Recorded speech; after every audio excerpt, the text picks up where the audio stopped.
It's now time for The Sit Down with Don Tony. The Sit Down, where Don Tony talks one-on-one with his followers. What are you looking at? About the world of pro wrestling, pop culture, and so much more. The Sit Down with Don Tony. And now, your host, Don Tony.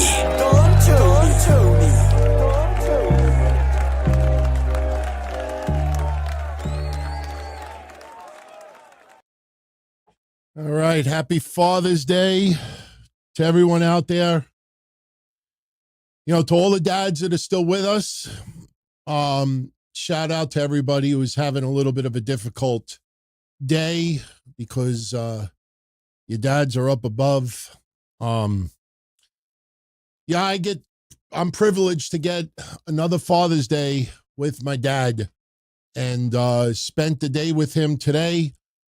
And, hopefully we'll do this again next year. You know, I post every year. I usually post a retro picture of me and my dad on social media. And I know I've posted this picture before, but somebody pointed out to me a couple of days ago, that picture of me and my dad is almost 40 years old. 40 years old. Time flies, man. But you know what? My dad is still got it at 76. So much love. So how's everybody doing tonight? We are here. It is The Sit Down. I am Don Tony. What is it? June 15th. Wow. We're already halfway through June. Hope everyone is doing well.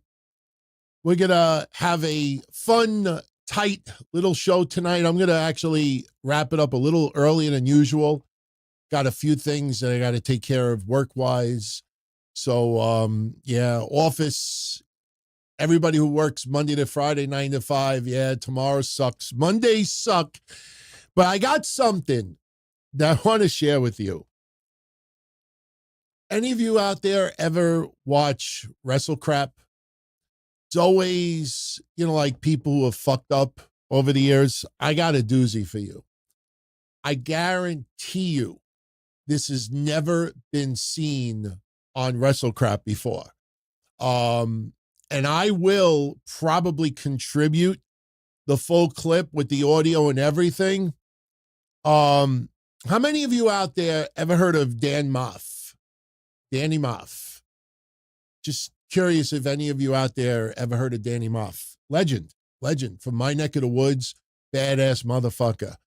I almost feel a little bit nervous posting this. The Hit Squad, Monster Mac, Danny Moff. I remember in the middle part of the 2000s, might have even been a little later, but I'm pretty sure around 06, 07-ish, they wanted Dan Moff to go singles because they thought that Dan Moff would be a world champion material. I got a WrestleCrap clip for you. It actually involves yours truly. I kid you not. Now, I'm not going to put any audio on the screen because I don't want to talk over it. But this is an infamous moment of yours truly fighting Lowlife Louis Ramos in the ring back in 2006, I think it was. And what ended up happening was Bison Bravado and Danny DeMonto ended up getting involved and saving my ass because, quite honestly, I didn't know what the fuck I was doing in the ring that time. And this proceeded to have Danny Moff come out with Trent Acid, God rest his soul. I've never shown this clip before, but I was going through clips to try to find something for tonight. I didn't find what I was looking for, but I found this instead. I got to show this to you. So now, as you see right now, I'm in the ring with Louis, and I'm going to get my ass out of Dodge because, I don't know what the fuck I'm doing over there. So now, Danny DeMonto smashes Lowlife Louis with the sign that I made. Now, this proceeds to have Trent Acid come down. Now, I'm laid out outside the ring I go through a table later on with thumbtacks. So now they're teasing like they're going to brawl. So anyway, here it comes. Here it comes. You'll see Trent Acid come out. Danny Moffat might actually come out first. They're throwing the boots on Louis. Now watch this. You probably have never seen this before. Now imagine this. They're going to do a major storyline in USA Pro Wrestling. I'm laid out outside the ring, and these two guys are beating it. Yeah, okay, here it goes. There is Danny Moff. Now imagine this. He is a multi-champion at the time. He's coming out with championship belts. My friends, I'm not going to play the audio tonight, but the laughter in the crowd was amazing. Watch what happens to Danny. Look. Oh my God. Oh my God. Shockmaster moment. Can we rewind it again? Can we rewind it again? Yeah, let's rewind it again. Let's do it one more time. Let's see. Come on, Danny. Come on, Danny. Multi-champion, badass motherfucker, about to come out there and actually say some horrible words for yours truly. Oh my God. Shockmaster. Everybody's laughing at him.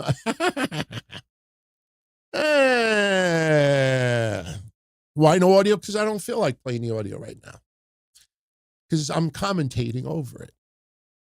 We'll share the audio another time. Big shout out to Austin Nance, who's holding the fort tonight.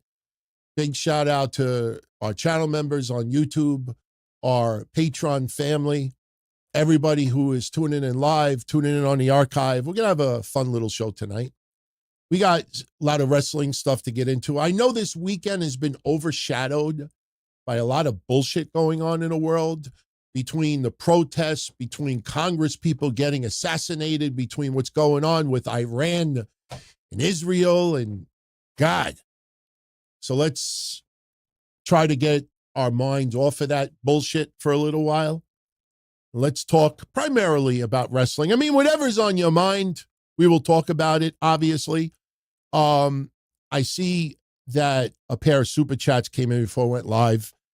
And, you know, if you look at the thumbnail for tonight, when I brought this up last week, I was just joking around. Chainsaw Charlie sends in, I thought your idea last week about R-Truth joining John Cena was a bad take. So did I. Now I'm totally buying in.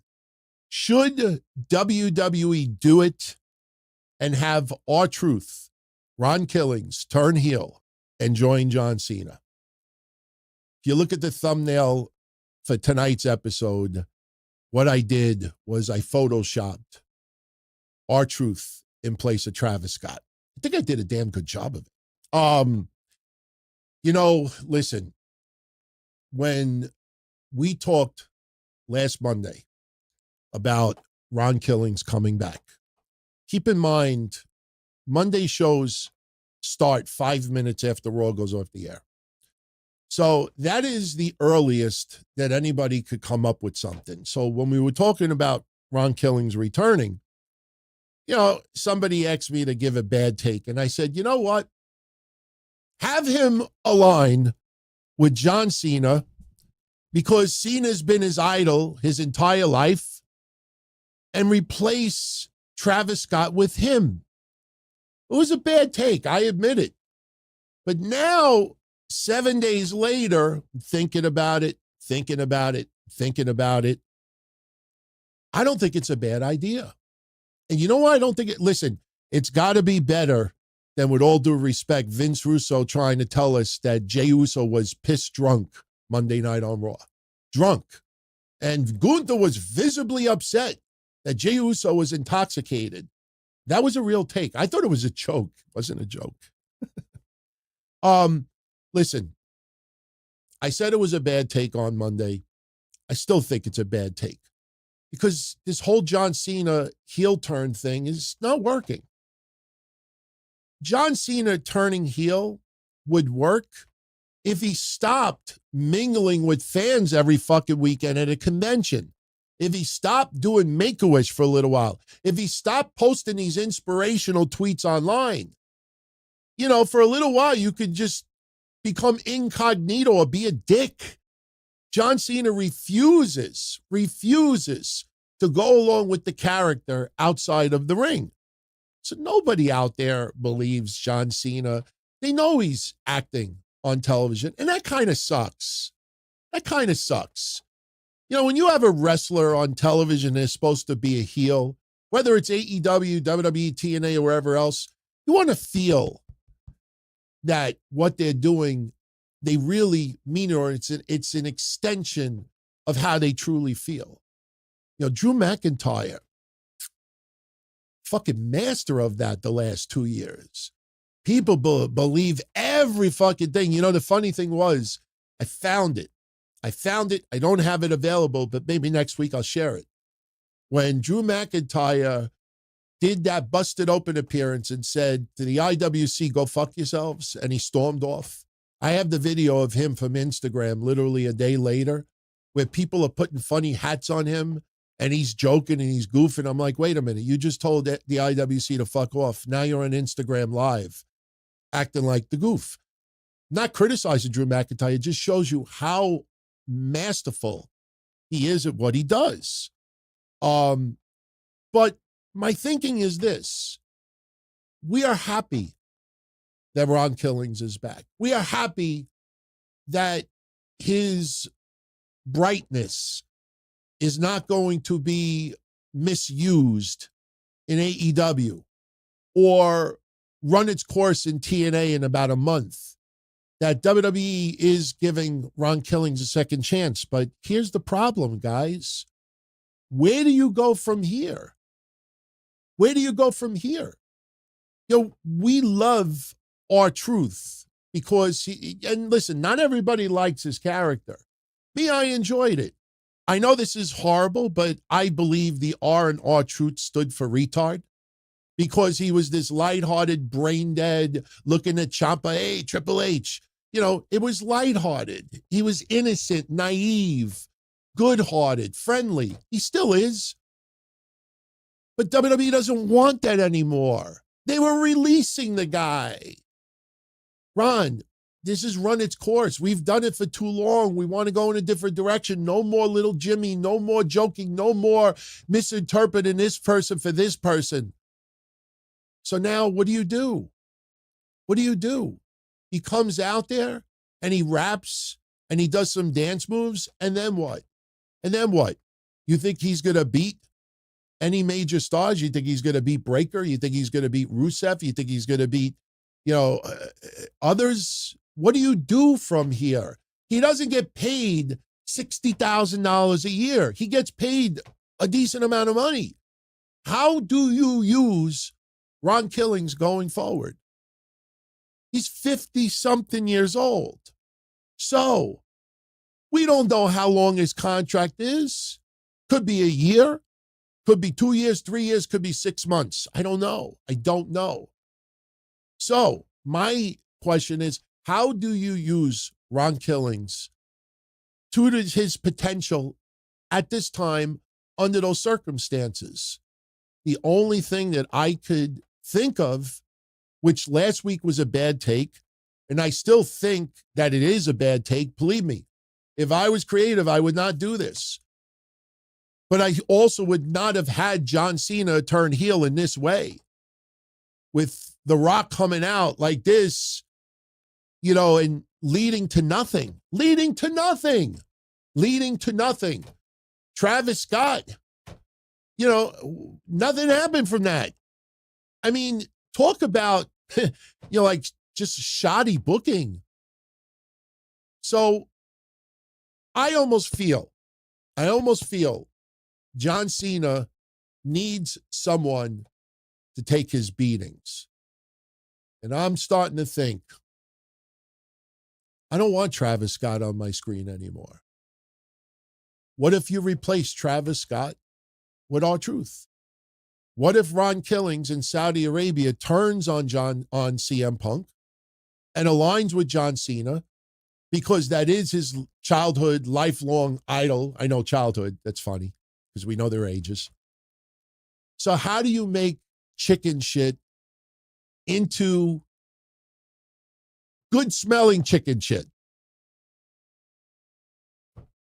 Do you have a better idea? I don't. How do you use Ron Killings going forward? How do you use him?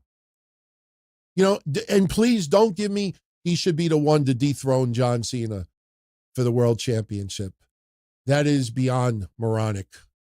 And there's enough people out there that are actually pushing for that. And then what? You have to think, how do you use Ron Killings going forward? No one has that answer.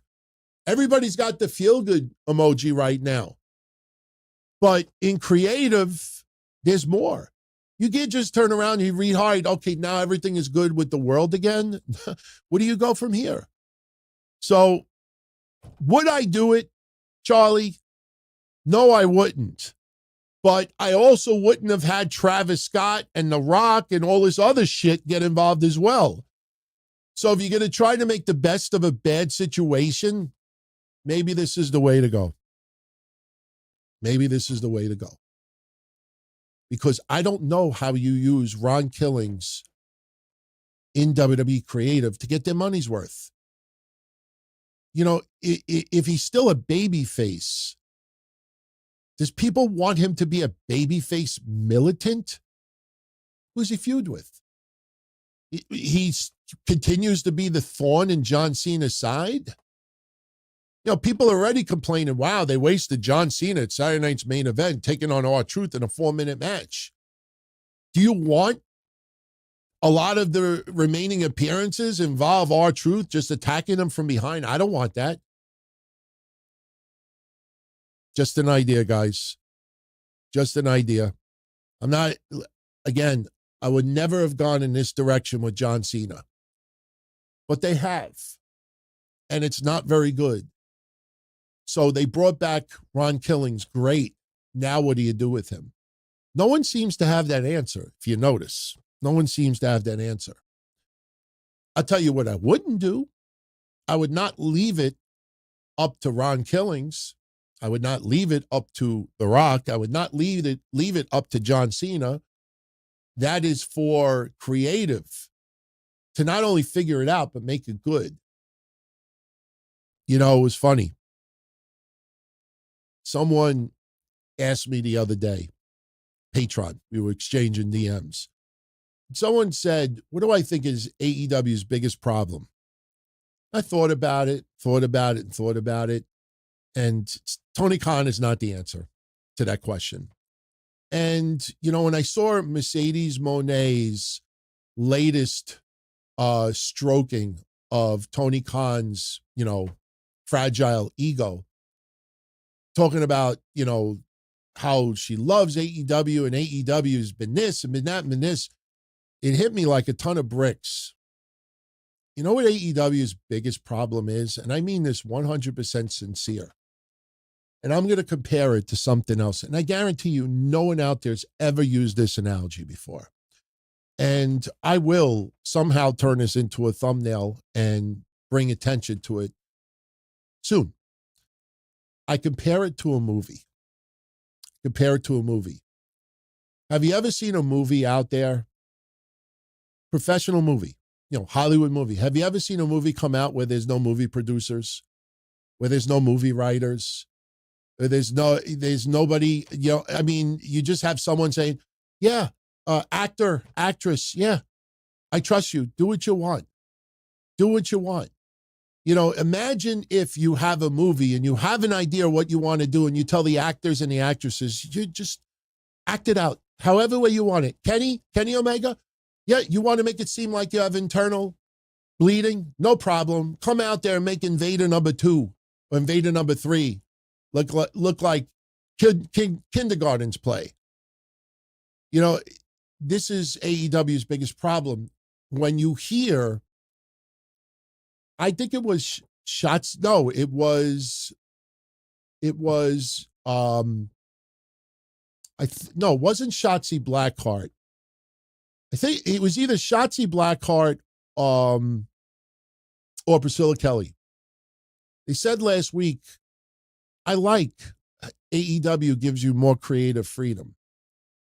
And I'm like, imagine a movie where the actors and actresses are the ones to dictate how the script is played out. You know, there's a reason why somebody goes action, cut, take 2, take 3, take 10, take 20.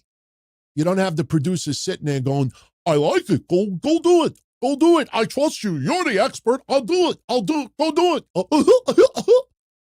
I think that's AEW's biggest problem. They're like a movie company, and the executive producer, the writer, the director are just sitting there with a sippy cup, drinking chocolate milk, saying, I'll trust you. You're the expert. Go do it. You can't give the actors that much creative freedom. You can't give the actresses that much creative freedom.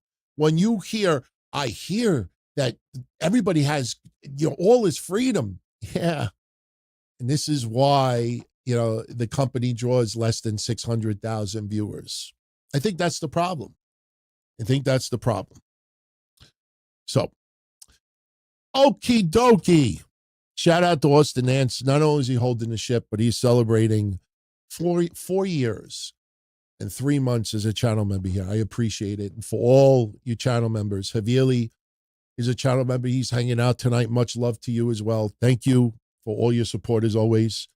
In fact, shout out these wonderful people. I know there's a few that might still be on this list that are no longer channel members. We'll update it next week, but big shout out to the special people who've helped pay the bills and keep us in business and grow a little bit. If you haven't checked out yesterday's history show, by far my favorite episode I've done this year. There is so much good stuff in there and so many politically incorrect moments and some great shit that we added to it. We added another 2 hours of content to the original episode. We did some editing too, but yesterday was a fucking fun episode to put together. So make sure you go check it out. Also, Monday night, right after Raw, we will do our next show. We'll see the advancement of King of the Ring and Queen of the Ring. I am pretty surprised that Alexa Bliss is advancing and not Charlotte Flair. You would think that Charlotte Flair, for Saudi Arabia purposes, would be involved in some capacity. Because remember, the SmackDown before Night of Champions is also in Saudi Arabia. So you would think that Charlotte Flair would have a high-profile match leading Saudi Arabia weekend. But, Alexa Bliss, we've noticed something about Alexa Bliss. I don't know if you guys have noticed it, but we brought it up last week. We even brought it up with the predictions for the last event, Money in the Bank. Alexa Bliss has been featured almost only in high-profile matches. If you notice, like right before Elimination Chamber, suddenly she's on TV, wins a qualifying match, she's in the chamber. Then we're in Money in the Bank. She's been off TV. Suddenly she reappears, gets a qualifying match. She's in Money in the Bank. Now she, is off TV after, even though, Money in the Bank was only a week ago. But you see where I'm going with this. It seems like Alexa Bliss is only being used in very high profile situations. I don't see her going to the Queen of the Ring finals. She doesn't work as often. And listen, remember, she's got the concussion history. WWE takes very, very, very much, they're very careful with Alexa Bliss. So no heat on Alexa Bliss at all. She's older now. She's a mom. She's dealt with concussions. WWE is very careful, but they use her in more high-profile situations. People are still convinced that she's going to be with the Wyatt Six. WrestleMania was almost 3 months ago. It's about 2 months already. How many months go by when you hear the same people saying, Alexa Bliss is going to be a Wyatt Six. Alexa Bliss is going to return, be a Wyatt Six. Alexa Bliss is going to be a Wyatt Six. And we're now going to be 2-3 months in, and, she's still not aligned with them. You tease. I don't know. And man, did they fucking butcher Wyatt Six, man. This week is the anniversary. In fact, I think it's the 17th of June. No, might be the 17th of June. This week is the anniversary of the Wyatt Six debut on Raw. When Chad Gable, we thought, was deceased, it's storyline-wise, it's a year already. It's pretty interesting to see what's transpired in a year. We had 3 to 4 months of white rabbits, QR codes, and puzzles, and toll-free numbers, and teasers, and scrambling, and this. And then they came back, and then for the next 6 weeks, every single week, a different member of the Wyatt Six sitting in the chair and explaining to us why Bo Dallas let them in, brought them to the family. And after 6 additional weeks, we thought, okay, the land of the misfit toys. 5 people who have been absolutely misused and abused by WWE. They lied. They lied. They lied. They lied. They lied. And then all of a sudden, they turn into the bully police. We don't like the way Chad Gable bullies people around. We don't like the Miz and the way the Miz treats people. We don't like the Final Testament. And that. What the fuck happened? Did you bring him back just to whore out merchandise? Did you feel like you owed something to Bo because his brother died? I fucking love the Wyatt Six. All over my goddamn room, there's fucking Wyatt stuff around. Everywhere you look, there's fucking Wyatt stuff around. Hey, I got Wyatt stuff over there. There's shit behind me. It's my favorite gimmick. Why did they bring them back? I don't get it. What the fuck is Bo Dallas doing now? More vignettes. We've been lied to. We're going to take it out on the tag team division. Awful. Awful. Awful. All right. I want to shout out Havili. Not only is he a channel member, he's very, very generous, and he sent us a super. What's up, DT? Thoughts on The Undertaker saying on his podcast that there was no plan for him at WrestleMania 18 and gave him 2 choices to face Ric Flair or Rob Van Dam. Wait. And then RKO a stunner. You asking me which one I like better? I like the stunner better. I like the stunner better. I like the kick in the stomach where you get startled and then you get laid out. Now, the RKO is tremendous, but DDP also did it too. DDP was doing RKOs out of nowhere pretty much back in the day. For me, Steve Austin's stunner, though, if you're asking me the choice of the 2. As far as Undertaker, at the time, who should he have faced? I'll be honest with you. Undertaker and Ric Flair was too far gone, man. Would have been too far gone because Undertaker and Ric Flair was cool in 1990. You know what I mean? When Ric Flair first came in and he put the chair down and Hogan lost the belt to Taker. You go 10 years later, it's not the same. Plus, Ric Flair and Undertaker I never thought would be a great match. What do you expect? Like Ric Flair to chop the Undertaker and the Undertaker's going to sell chops? Never liked it. RVD would have been interesting. But I don't know if I would have liked that either. I think, could you imagine RVD climbing jumping to the top rope, hitting the fucking beautiful frog splash? And how RVD always did the frog splash and then he would move around in the ring like a fucking fish out of water and then go for the pin? Imagine him hitting that frog splash and then the Undertaker, like getting up. It's like, that's why I'm so glad we never really got RVD and Hulk Hogan, because I can only imagine RVD hitting the Van Terminator or that frog splash and then Hulk Hogan getting up and start shaking his head and hulking up and be like, fuck you, man. We ain't got no snipers in the crowd. Rubber bullets, obviously.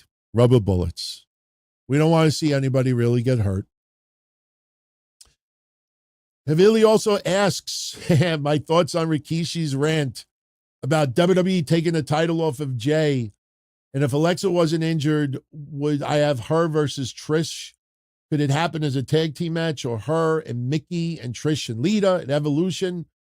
My favorite Run DM song, my favorite faction. My favorite faction of all time is probably the Wyatt family. I mean, I loved the Four Horsemen back in the day. I loved the NWO. I loved D-Generation X. I loved even Evolution, even though Ric Flair always walked 10, 15 feet behind everybody else. My favorite Run DM song of all time is probably Rockbox got played out. Walk This Way is too poppy. Probably Here We Go. Here We Go is the first song. I love mixing that beat, even though it was filmed live at the Funhouse. As far as Alexa Bliss, what would I do with Alexa Bliss at Evolution? I don't know if I would pair up with Trish. For some reason, I don't think many people want to see her. You know who I'd like to see Alexa Bliss get involved with? Tatum Paxley. I think that would be an interesting pairing. Tatum Paxley and Alexa Bliss. Let Alexa come out with a Lily doll. Let Tatum Paxley come out with her thing. They're both kind of gothish. I think Tatum Paxley and Alexa Bliss would be a fun pairing. Oh, you know what? I take that back. You're right, Kevin Milwaukee. It's like that. Money is the key to end all your woes. Your ups, your downs, your highs, and your lows. Don't you tell me last time when the bought your clothes. It's like that. What? And that's the way it is. Huh! I remember here's a true story. When I went to Fresh Fest 84 in the Nassau Coliseum, that was the song that we were blasting when we pulled up in the parking lot. Just imagine a bunch of white boys, Italian white boys from Howard Beach pulling up at the Nassau Coliseum blasting It's Like That. And you know what? Didn't matter if you were black, Puerto Rican, Chinese. Didn't matter. Everybody had a great time. Everybody got along. You didn't have nobody in the parking lot. Who are these fucking white boys? Who the fuck do they think they are? Nobody did that. We had an amazing time. Yeah, that song. Totally forgot about that song. That was an epic song, man.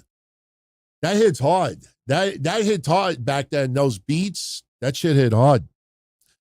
See, I don't fake my hip-hop past, my love for that music. I don't fake it. All right.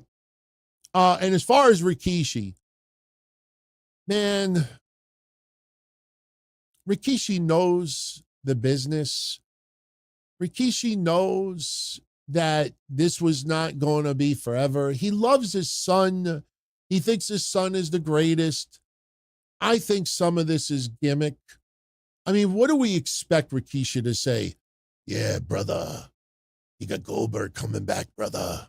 Got to step aside sometimes, brother. You may not like it, brother. But that's how you get it back to the top, brother. No, he's going to act like a bitchy father. You know, fire this person, fire that person. You know, Rikishi means well. And I honestly think WWE knows, it's just Rikishi. He's doing his podcast thing. Wink, wink. But it is kind of funny. Rikishi would love to be involved in the storyline between Jay versus Jimmy leading up to WrestleMania. Rikishi would love to be involved in the Bloodline storyline. Rikishi would love to be sitting at ringside doing this. Rikishi would love to be doing this. Rikishi would love to be. And you got nothing. You have to sit like me with a fucking microphone and complain, brother, with your 41,000 subscribers, gives you enough money to buy a little bit of fish from the Samoan restaurant, brother. He's just playing along.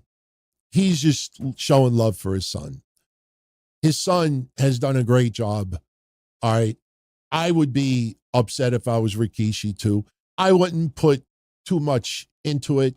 It's just Rikishi just showing love and support for his son. I don't think he truly believes anybody in creators should be fired. I don't think he ever wanted Jay to go to AEW. I don't have any issue with Rikishi. I think we know what Rikishi is doing. It's all good. I could picture Bloody Money. I could picture The Rock's voice saying, "Shut your mouth, you thong wearing fatty." Like I could picture The Rock saying that. All right. All right. Do we bring up the ICE protest yet, or we hold this super chat for later? Should we hold it for later? Let's hold it for later. By the way, the mystery person in the four-way for the final spot to fight for the possibility of being at Night of Champions, yes, it was exactly who we thought it would be. Jey Uso. Jey Uso is in the match on Monday's Raw. Again, I said it last week. I'll say it again here. As much as I love and support Cross, I did not want Cross in that tournament because there was no way of him winning it. You know, it's nice to put somebody in a match, but if they lose, and I don't see a scenario where he lost, but he won. That doesn't happen as often as people think. I'm glad he's not in the tournament. I hope to God they're bringing in the righteous. And I hope they bring him in. Put him on SmackDown. I don't give a shit. Put him in NXT. I don't give a shit. Put him on TV and cause a little bit of chaos. As of right now, Roderick, who do I think is winning King of the Ring out of Jay, Sammy, or Cody? I think it's Cody. I think Cody. You got to remember, this is Saudi Arabia. You know, remember, it was what, 2 years ago? Was it 2 years ago? Or was it? No, it was last year. Wow, it was last year. The infamous, busted open Dave LaGreca. You know, Tama Tonga should win it all in Saudi Arabia. Tama Tonga's impressive. No, Gunther. You know, King Gunther. Just, you wouldn't see him wear the crown, though, but they actually, and that's what happens when you go in the back pocket of WWE. You got to make everybody seem viable to go on top. So you have 4 people in the tournament. Each person will make an argument why that person should win it. That was the funniest thing last year, honestly. Tama Tonga should win it all and be king of the ring. Yeah, I could just imagine Saudi Arabia. He went, oh, and I like Tama Tonga. Tama Tonga is great, but he ain't no king of the ring material. Saudi Arabia. Cody Rhodes has got to do something big there. Cody's got to go to Saudi Arabia. Cody's got to do the Saudi Arabia thing. By the way, much love to all of you out there who just loved the intro with Zorak on Wednesday. I don't even ask me how I even came up with that. I was looking at my old thumbnails, and the one with Space Ghost zapping Hulk Hogan came up. And I was like, yeah, we got to do one for Dave Meltzer for his bullshit. I caught him in a major lie about the CM Punk Saudi Arabia stuff. Wednesday's news update, if you don't like Dave Meltzer and you want to hear me catch him in an awful bunch of bullshit recently, go check out that episode. So I'm like, all right, let me zap Dave Meltzer instead. I almost tonight did that thumbnail with Vince Russo on there. But I still got this soft spot for Vinny Russo, so I didn't do it. But, you know, putting that intro together was not easy. Because it's not easy to do, I am Zorak and Dave Meltzer is a lying sack of shit. I can't do it right now, but so many bad takes, man. But people loved it, man. That, when I heard it, I'm like, yeah, that's a good one. That's a good one. So, but Vince Russo accusing Jey Uso of being drunk. Man, oh man. I sound like Vern Gagne with that time, that video from the TV where he caught Bob Backlund and Larry Zbyszko talking to each other during a championship match at the Meadowlands. If you never saw it, it's one of the first videos I ever put on this channel about 15 years ago. I had from my own recorded video on TV back in 85. I recorded all of the news footage talking about wrestling being fake. Everybody remembers John Stossel being slapped by Dr. D. David Schultz. I have video of Fabulous Freebird Buddy Roberts putting a local news reporter, Channel 9 news reporter, in a figure 4. And the guy was like 60-something years old at the time and pushed back on his foot and tore his fucking cartilage in his knee. I have the footage of it. Never was covered, in the news world. But they had Vern Gagne. And if you ever want to just see the look of busted on somebody's face, it's epic. It's on the channel now. In fact, you know what? What was this, 40 minutes in? All right, on the replay. When I go like this, you'll see a link pop up on the corner and you click on it and you can watch it. I'm going to put that in there later. I'll remember. Channel 9 here locally in New York, WOR-TV, they're interviewing Vern Gagne. AWA just had a wrestling event in the Meadowlands. One of the matches was Larry Zbyszko defending the AEWA World Championship against Bob Backlund. And there's a segment in the match where Backlund is in a headlock. And you hear clear as day Larry Zbyszko telling Bob Backlund, he's telling him to run the ropes and when this and that and hold the rope when there's and I'll do this and that. And then you got it. And then you see Bob Backlund pinch Larry Zbyszko and it's clear. And they put subtitles also.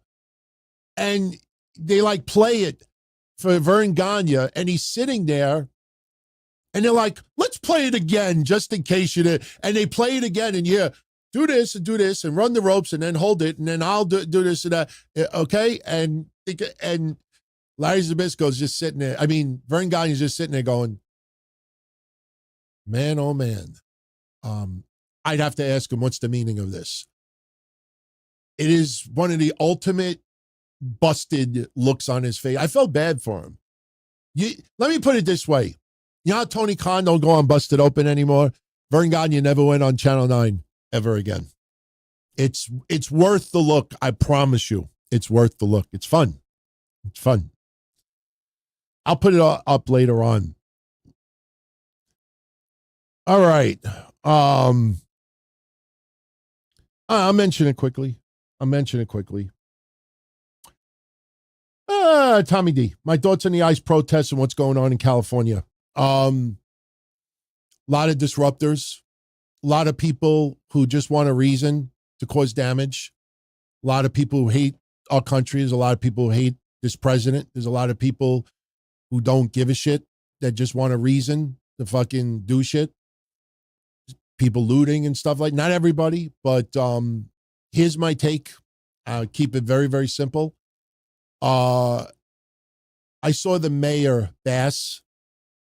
Can't spell Bass without the word ass. She's an absolute moron. She writes today that she's thinking about all of the family members on Father's Day whose fathers were picked up by ICE and are not being able to celebrate Father's Day and this and that. And that's fine and everything. But where's the fucking tweet with all the people that just get murdered on the street by Americans who get murdered on the street? She's crying and has thoughts and prayers to all kids of illegal immigrants got picked up from ICE. But what about the tens of thousands of kids who are parentless because their fathers were killed? Drive-by shooting, fucking drug deals gone wrong, this and that. What about every fucking father who's in jail right now? Italians from my neighborhood who are celebrating Father's Day without their dad because they got 25 years for racketeering. I fucking hate this idea that only illegal immigrant fathers that are getting picked up matter. And that's nonsense. My take is this, plain and simple. I think the only illegal immigrants who should be picked up right now are the ones who have committed violent crimes, who have committed assault, murder, whatever. If your only crime is being in this country illegally, and I hope everybody truly understands this, I'm not sticking up for Trump. I didn't vote for Trump the last time around, but I will say this because I'm not ignorant. Trump cannot publicly say, we're not going to go after the fathers that their only crime is coming into this country illegally. You can't do that. Because if you're in the country illegally, you committed a crime, you committed a crime. You can't make it seem like it's okay to commit a crime. So he can't say that. But some politician somewhere, and honestly, if you follow politics, I think the only person that would do it is Fetterman. Some politician has got to come out there and say out of his mouth, we need to focus only on the violent criminals. Leave the fathers who came into this country just for a better life, to take care of the kids, take care of their wives. Leave them alone right now. Don't make these people feel like somebody could be coming for them the next day. Only focus on the violence. You can't make that law because you can't legalize or make it seem legal. Because you know what happens? You get all these people that'll grab lawyers and sue that people are being profiled because they have a this or they have that. But you can't do that. You know, you have to take one stance or the other. I personally think anybody who is allowed in this country illegally and our government was careless enough to let them in, I think they should be able to have the opportunity that you got 6 months, register, get fingerprinted, we'll give you a temporary ID number, and as long as you don't commit any felonies, any crimes, 2 years from now, you can renew it. And it's renewable up to 20 years, and if you pay your taxes and stay out of trouble, 20 years you can apply for citizenship. Because 20 years from now, a lot of people who are in their 60s and 70s will no longer be on this earth. That's what I would do. This way, everybody that's out there knows the only people that they're picking up are people who are violent criminals. Our government can't say it because if you're in here illegally, committed a crime. They can't downplay that. I think everybody understands that. But you need a politician, somebody in the political world. Democrats won't do it because they hate Trump.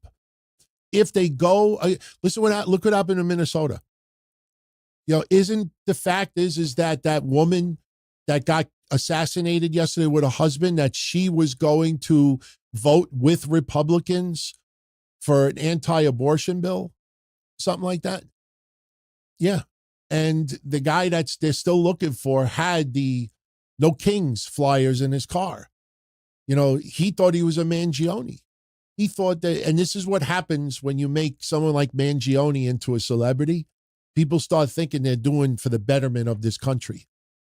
So that person got assassinated. Now we don't have to worry about that person voting for anti-abortion. So that's what I would do. That's my thoughts on the protests. Somebody's got to speak up. Somebody's got to step up. All right. Sean KB says his Giants just got Rafael Devers. Wow. Big deal, man. A little surprised that Rafael Devers became available, but good.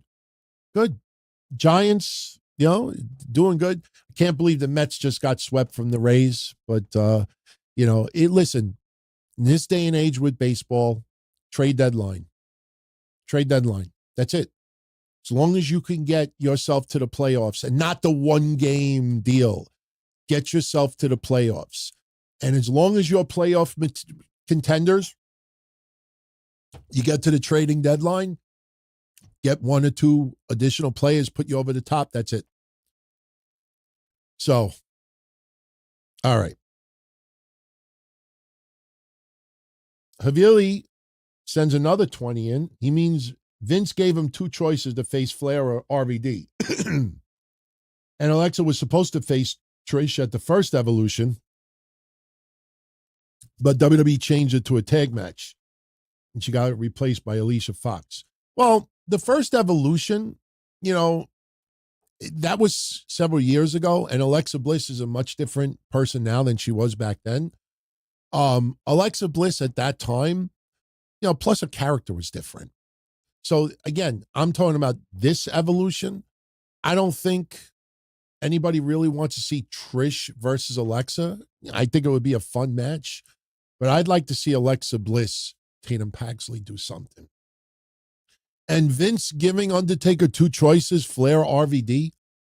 That's like, DT, do you want to die from drowning or from getting shot? I don't like either choice. I'm sorry. Got a little tickle in the throat. Sucks.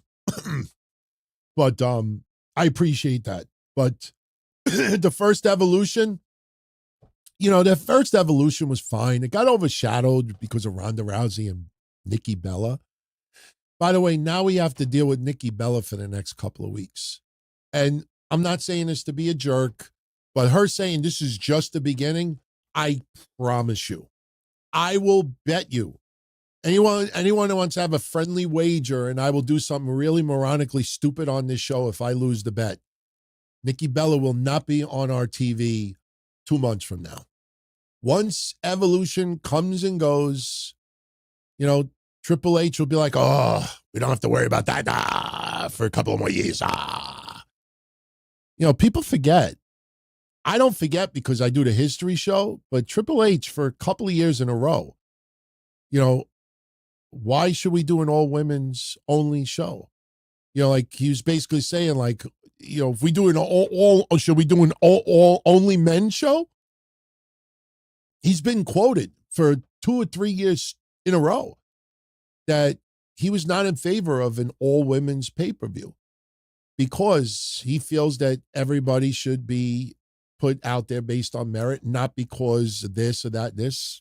They're out there if you look for them. Nikki Bella's got to give that perception that she's back and back full time. It is what it is. Do I want to see Liv Morgan versus Nikki Bella? No. Do I want to see the Bellas versus Liv and Raquel for the tag titles? No. But I could tolerate the Bellas for one match. I mean, I don't hate them. But all right, I could deal with it for one match.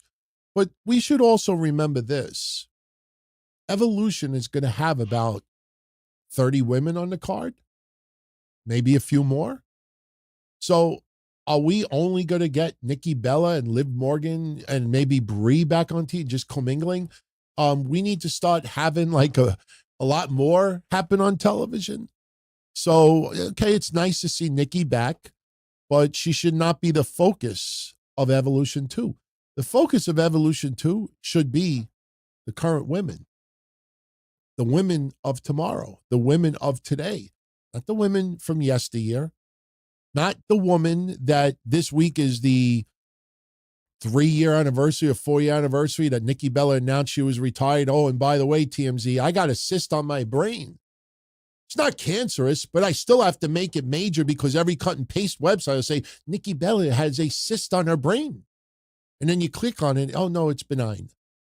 Oh, so why'd you even bring it up? But it's still serious and it affected my mental health. Yeah, listen, I don't mind Nikki Bella for a little spurt. I can't come too much of it. I don't have too much of a problem with it. Jim Han. I think it's Khan. 1479. Jim 1479. TKO's kind of reminded me of the Time Warner AOL with WCW. Corners get cut, mission changes, customer comes last. No, you know what? I understand why you're saying that. I remember the AOL Time Warner deal very, very well in 2001. And the thing is that, you got to remember at that time, AOL, America Online, and how things were changing big time. And, there was money being lost. And AOL Time Warner looked at the books and they were trying to get rid of any company, anything that they were involved in that was losing a lot of money. And WCW was losing a shitload of money at that time. So they basically just wanted it off the books. It's not that they hated wrestling. It's not that they didn't want, but they just wanted it off the books. TKO does not want WWE off the books. And TKO is quite happy with what's going on. We don't like the business decisions that TKO is making, but if anybody's been following me and followed Kev before he passed for the last year and a half, we were preparing everybody for this. 17 months ago, we were talking about TKO is going to use the UFC template with WWE. We've said that at least 10 times over the last 17 months. And, the whole idea is UFC makes a shitload of money with far less events. UFC does 11 events in a quarter. WWE does 50. And WWE only gets, $20, $30 million more in that quarter compared to UFC. And then you realize, wow, UFC is making a hell of a lot more by doing a hell of a lot less. And that's what TKO is doing. That's why we saw a mile away that NXT would be featured a lot more on WWE programming. Why should we have people on the payroll that are just on main event and then they're in catering? Let's bring somebody in from NXT. Let's put somebody on TV that, this and that. And you see that's what they're doing. Look at Hikuleu. Hikuleu, they're putting him on main event right now, and that kind of like ruins the aura of what he's going to do. Wouldn't it be better to put Hikuleu in dark matches? Yeah, you get a little fan footage, but the dark match is pretty much just for the live crowd only. Now you got commentary on top of it as well because he's on main event. I thought that was a foolish idea. But TKO realizes nobody sits in catering. Nick Khan said that a year and a half ago. Nobody sits in catering. That's why, again, when we talked about Ron Killings earlier, okay, he's back. Now what do you do with him? And a lot of people don't know what to do with him. So thank you for that.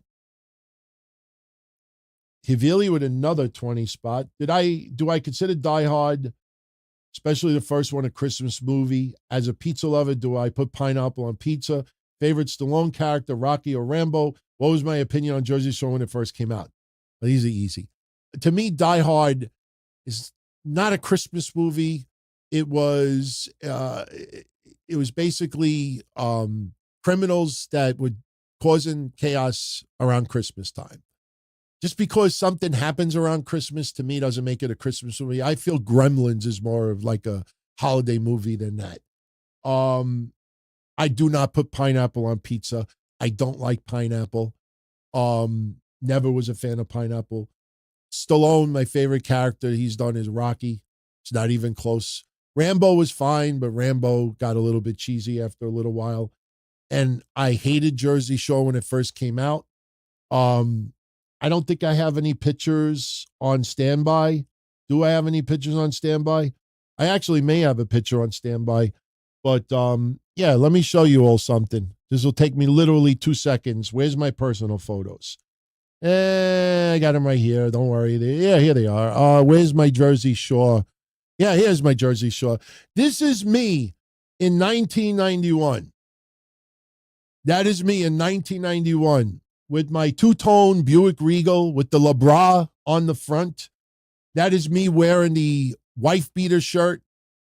For more politically correct people out there, tank top.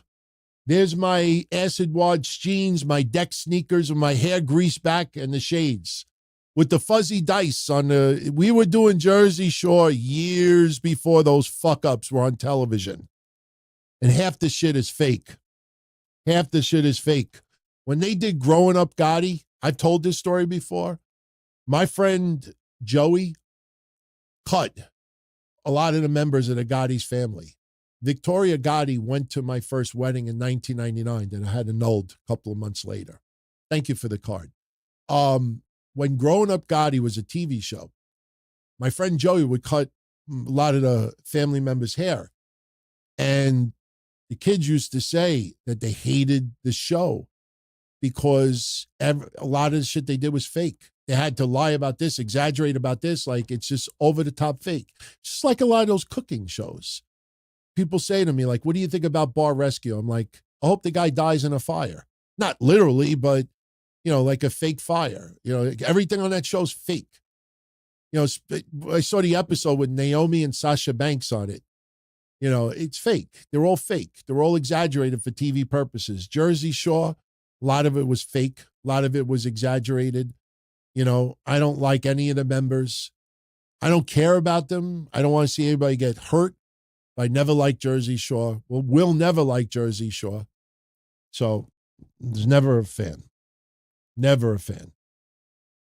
Absolutely never a fan. Yeah, somebody said I look buff. No, if you actually look closer, my waist is kind of wide there. I think I was probably the same weight at that time. Yeah, it's just the way the camera is. Trust me, if I had a high definition picture of that photo, people are like, oh, okay, I could see. He's got bigger tits than I thought. But I did take Cybergenics back at that time. Does anybody remember Cybergenics? If you do remember Cybergenics, you are old like me. Trust me, if I look good at that time, why did I have such a hard time getting the ladies? I didn't smell bad because everybody used cologne, Dracar, Pinot, whatever. Everybody smelled like cologne. I didn't smell, so anyway. Okay, let's move on. Believe it or not, we're already an hour in, and I don't want to go too long tonight. Tomorrow we have a pretty nice loaded show to get into. Definitely want to see where this goes leading into King and Queen of the Ring. King and Queen of the Ring is going to be here before you know it. It's like right around the corner. And then, after Night of Champions, then you start thinking about the road to Evolution and SummerSlam. And it's like nonstop, rapido. Bobby Means, I was actually asked this a few times this week. And, I talked about this when the Warner Media upfronts went down. Warner Brothers Discovery splitting their company into two is very, very smart. And listen, I criticize AEW when deserved. I'll also praise AEW where deserved. And I'll say this right now, and I mean this 1,000%. The future of AEW is on HBO Max. The future of AEW will not be TBS and TNT. I would say 10 years from now. I don't want to say 5 because 5 gets here a lot faster than you think. I think 10 years from now, cable TV will not be anywhere remotely as it is now. I went to my parents today. They still have Verizon Fios. They still pay $270 a month for cable television, 3 boxes. And I'm like, just get digital. Pay $70 a month. You already have the internet. Just get digital. And my mother is 76. My father is 76. They're not going to start studying. I mean, they use a Roku that I gave them, but they're not very knowledgeable in it. So the future of television is streaming. The day that AEW becomes streaming media only, you will have very ignorant people out there laughing at them. You will have very ignorant podcasters making fun of them. You will have very ignorant media people saying, oh, they suck. They were taken off TV and they're only on streaming. That is the future. HBO Max has 130 million subscribers. The future of television is streaming. Little by little, WWE is doing that right before our very eyes. Very, very slowly, it's going to Netflix. It's going to Peacock. That is streaming television. Amazon, that's streaming. So Warner Brothers Discovery splitting the companies in two is very, very smart because one of the companies is primarily streaming. So as cable television and advertisers still take a nosedive and the subscribers are leaving Spectrum and leaving Cox, and if it's still around, and leaving Verizon Fios by the hundreds of thousands, they don't have to have all that negativity affect the other company.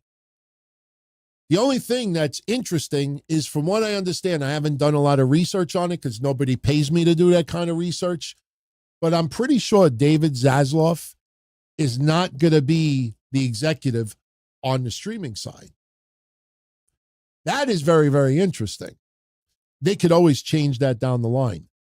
But if AEW, listen, you heard it straight from me. If AEW in a year, 2 years, 6 months, if they end up taking Collision off the air, TBS and TNT, and it becomes HBO Max only, anybody that turns around and makes fun of them doesn't know a fucking thing about the business and the future.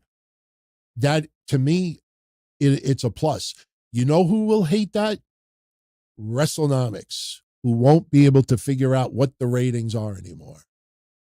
You know, Netflix, it's a very deceiving number. It's a very deceiving number. You know, a lot of people still don't understand how Netflix comes up with 2.7 million viewers. That is based on 2.7 million people watching the entire broadcast of Monday Night Raw. Right now on regular Nielsen, remember when CM Punk returned and he had his first confrontation with Seth Rollins? That quarter hour went up 700,000 viewers. Now, if you divide that over 8 quarters, that's slightly under 100,000 viewers higher a quarter. So when you, at the end of the day, look at the rating for that night, that overall rating was 100,000 viewers more, even if only 700,000 them watched for 15 minutes. See where I'm going with this? You had 700,000 people tune in just for that. And then right after that segment was over, it dropped 500,000 or 600,000 viewers. So regular ratings count every quarter. But when you get 700,000 jump in one quarter, you average it out over 8 quarters. At the end of the 8 quarters, you can say, oh, we had 100,000 more viewers tune in this week. For Netflix, they don't do that. They don't take just the people who watch 10 minutes, 15 minutes, an hour, half an hour. They take the total number of hours viewed and they divide it into the length of the show without commercials. And that's how they get to 2.7, 2.8 million. That's how they do it. You know, understand something. And I promise you, not even WrestleNomics has brought this up.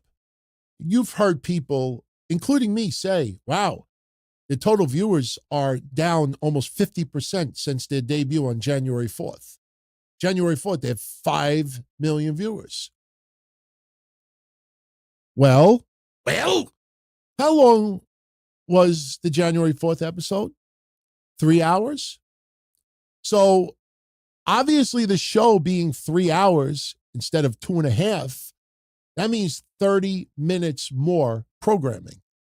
So if you get 1 million people to watch the extra half hour, just add up 1 million times, 30 minutes more. So 1 million half hours is 500,000 hours.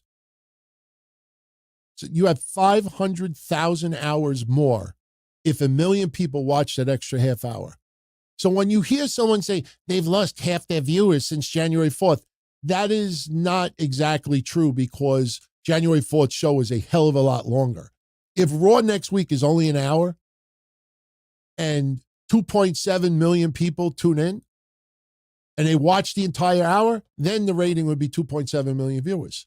But what happens if the average viewer only watches 30 minutes at a time? You're going to hear people say, wow, Raw only had 1.35 million viewers. So the length of the show also comes into play. But Warner Brothers Discovery doing that is very, very smart. As far as I see, the stock market is kind of happy with it. We'll see what the new, and there'll probably be, I would think, 2 different publicly traded companies. Because trust me, you're going to get a lot of investors that want to invest on the streaming side. And the company that has the cable TV, Bafangul. I don't want to invest in that. That ain't the future. So just like AOL. The future was not dial-up anymore. It was 56K and then went to DSL and then went to cable. And, after a while, people are like, I'm not invested in AOL. I'm going to invest in this instead. All right. Thank you for that. Havili, my thoughts on the Cora Jade interview. She says she was body shamed. It is supposed to be Trish Stratus' 25th anniversary, but she's only had 2 matches, and she will be at Evolution. What was the big what if in wrestling? As far as the big what if in wrestling, what if Rock showed up at WrestleMania 41? There isn't no big what ifs over the years. There's always some. What if Eddie Guerrero didn't pass away? What if Chris Benoit didn't murder his family? There's a lot of what ifs. There's a lot. What if WWE didn't buy WCW? What if TNA never came around? What if Tony Khan decided to color books instead of start a wrestling company? What if this? There's so many what ifs in wrestling. You could say that almost everything. What if there wasn't COVID? Trust me, a lot of people do not think about this as much as they should. COVID is one of the biggest reasons why Roman Reigns and the Bloodline got to the point that it did.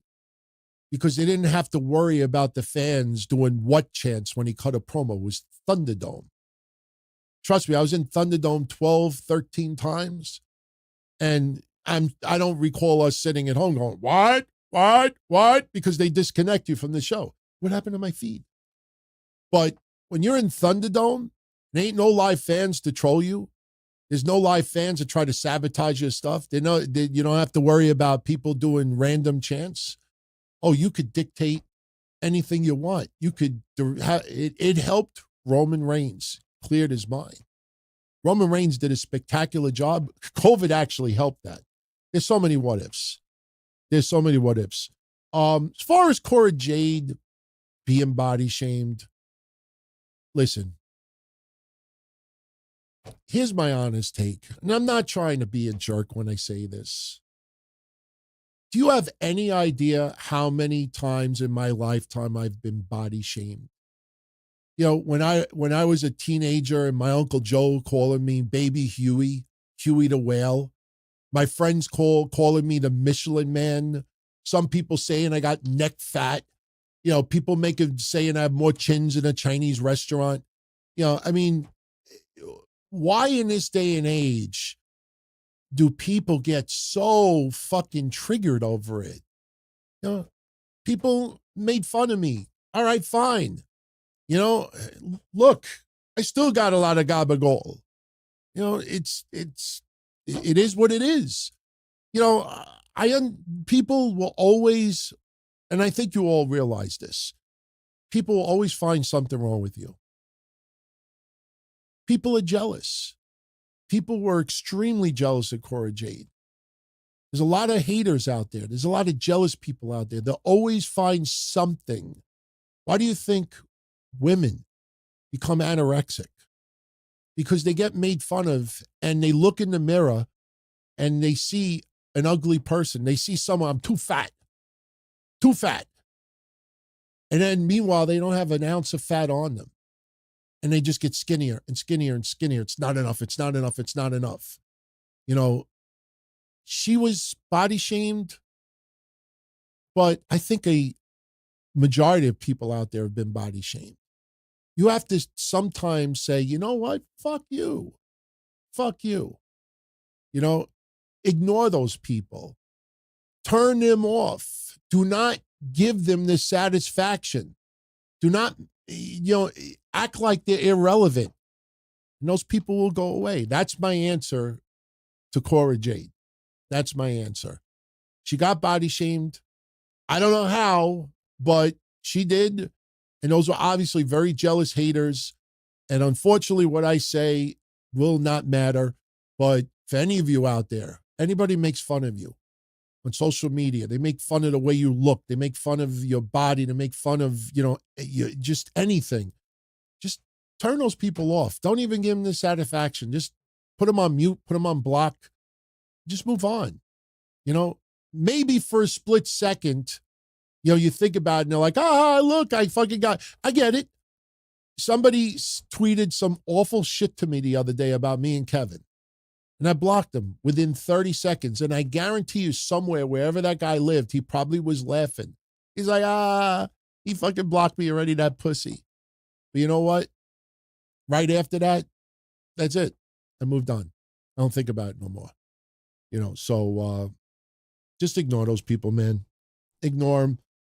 Cora Jade would never hear this, but, whenever I hear somebody saying that, yeah, I've been body shamed too. You know what? I fucking go and hit him with my salami. Fuck them. Fuck them all. Fuck them all. If WrestleMania was 2 nights a couple of years ago, what Mania would CM Punk main event, night 1 and night 2? Depends on when 10 years ago, CM Punk was not worthy of a night 2. CM Punk was the voice of the voiceless, but CM Punk still was not that quintessential WWE superstar. No, I don't think CM Punk would have main evented a night 2. But I don't care who main events night 1 and night 2. Obviously, night 2 is usually the bigger match, but your main event, your main event. Your main event, your main event. How many years ago we used to talk about curtain jerkers? We used to talk about curtain jerkers. Oh my God, they're booking him in the opening match. Oh my God, how could you do that? The opening match. Now you have championship matches opening up premium live events and pay-per-views. Nobody complains oh my God, the curtain jerker. That person's been delegated to curtain jerker. So what? Brock Lesnar will take that every day of the week. So perception has changed. Perception has changed. So thank you for that. Yeah. Who would I like to interview? Well, I'd like to interview Cross, and I most likely will once his book comes out. Definitely will have some fun talking about stuff. I got a few things. I definitely want to bring up the helmet. Because, by the way, this coming week is the anniversary of, no. Yes, it was. Yeah. This coming week is the anniversary that WWE had Cross come out wearing the fucking gladiator helmet. They did it on Main Event first. And fans were like, what the fuck is this? Here's a little funny tidbit that you might have forgotten about. When Cross came out with the gladiator helmet, there was so much of an uproar on social media that WWE was doing all these copyright takedowns.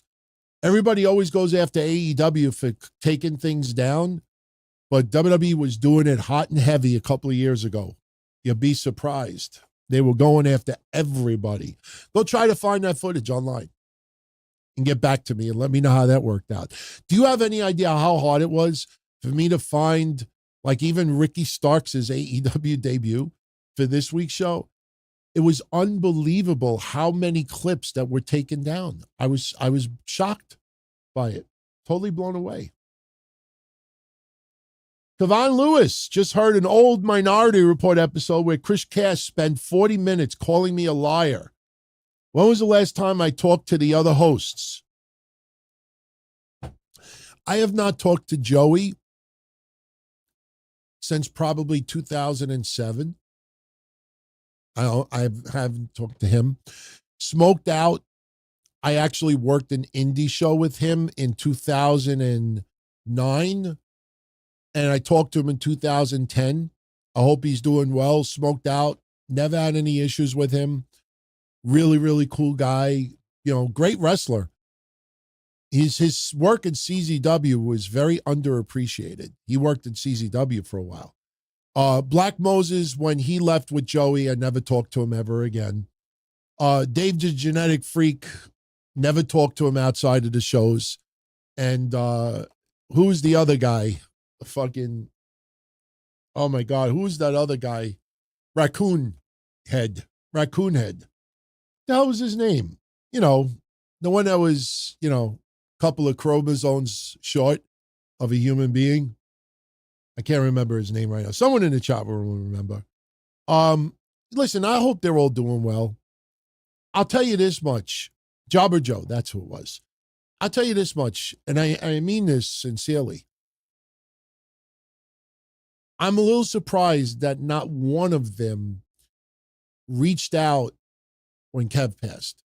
Not to me, but I can't find any evidence online of any of them talking about Kev's passing because Kev always got along with them. They were upset that Kev chose to go forward with the shows with me. But Kev was still doing roundtable wrestling radio with them for a little while after it. They were doing all the interviews with wrestlers. So Kev never really had that bridge burnt with them. So the fact that they know either, listen, what are the chances that Jobber Joe, Dave the Genetic Freak, Joey 924, Black Moses, and Smoked Out, all five of them no longer follow wrestling and had no idea that Kev passed away? I find that a little bit hard to believe. A little surprised that none of them reached out. None of them. So I have no idea what happened to them.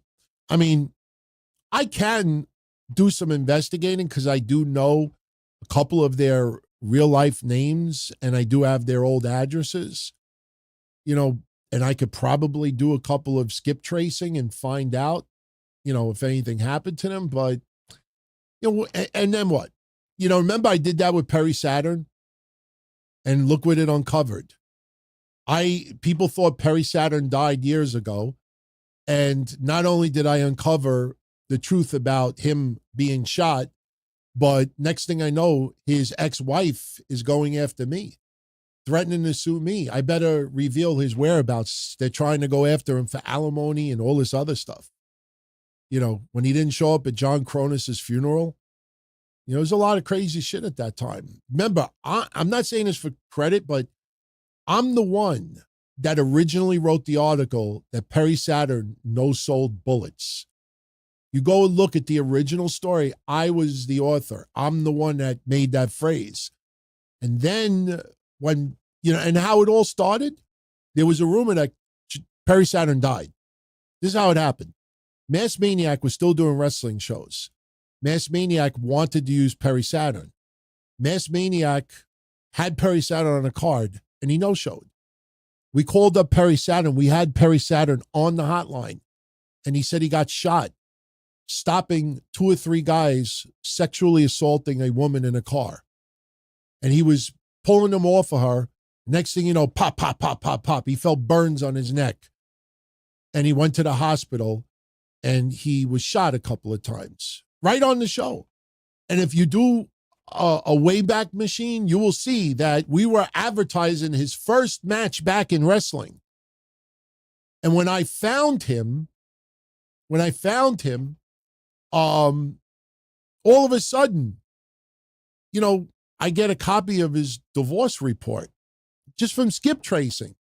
And there's some wild accusations in there. Wild. I still have a copy, but I've never made it public. I never will. Then once I found him. He's not dead. All of a sudden, his ex-wife somehow found it on a Google search or a Yahoo search or Out the Visa search. And her lawyer messages me that I better give up his info. Otherwise, they're going to go after me. I'm like, what the fuck did I do here? What did I do? Then we started to hear that he really did not get shot, that he had some type of neck surgery, but it was not him getting shot. So I looked up police reports in Atlanta, nothing. I called the hospitals at the time this supposedly happened, nothing. I checked out the newspapers because we had access to newspapers online, nothing. Wow.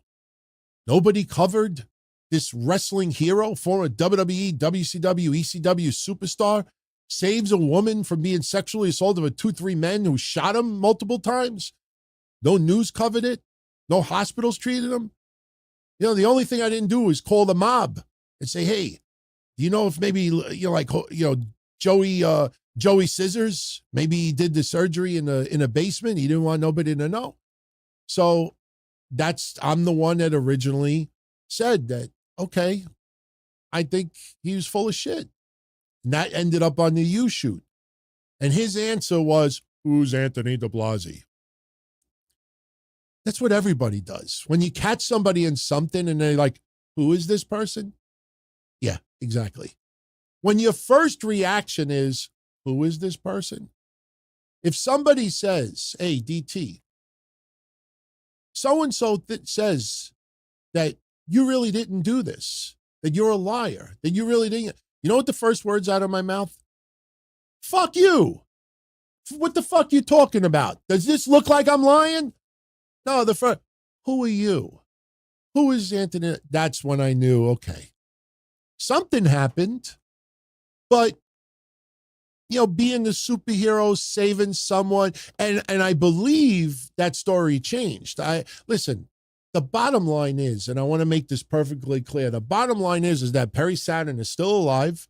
He's doing well, and that is awesome. Whatever he was battling at that time, you know, drugs and other stuff, yeah, I could only imagine how bad his life had hit at that time. So I have nothing but sympathy for him. He doesn't need my sympathy, but at that time when your life is spiraling, maybe him exaggerating what happened to his neck just made him, uplifted him a little bit. I'm not justifying it, but at the end of the day, the man is still with us. The man is doing better. The man has overcome. And that's what's most important. Doesn't mean we can't, you know, bring up what happened. But the bottom line is, I skip traced because I used to work in skip tracing in the 90s. That's how we landed the interview with Paul Orndorff. And that's how, you know, I almost got myself into legal problems with the New York Mets back then. But yeah, I did my skip tracing capabilities and I found them. And look what happened. I got my ass handed to me. I thought I did a good thing and the net fucking fried me. And I was like, no more. No more skip tracing. No more. So I don't know what they're up to. I hope they're okay. Would I have loved to have done a reunion show with them, especially when Kev was still with us physically? Yeah, I would have loved to, but didn't happen. Don't think it'll ever happen. It is what it is.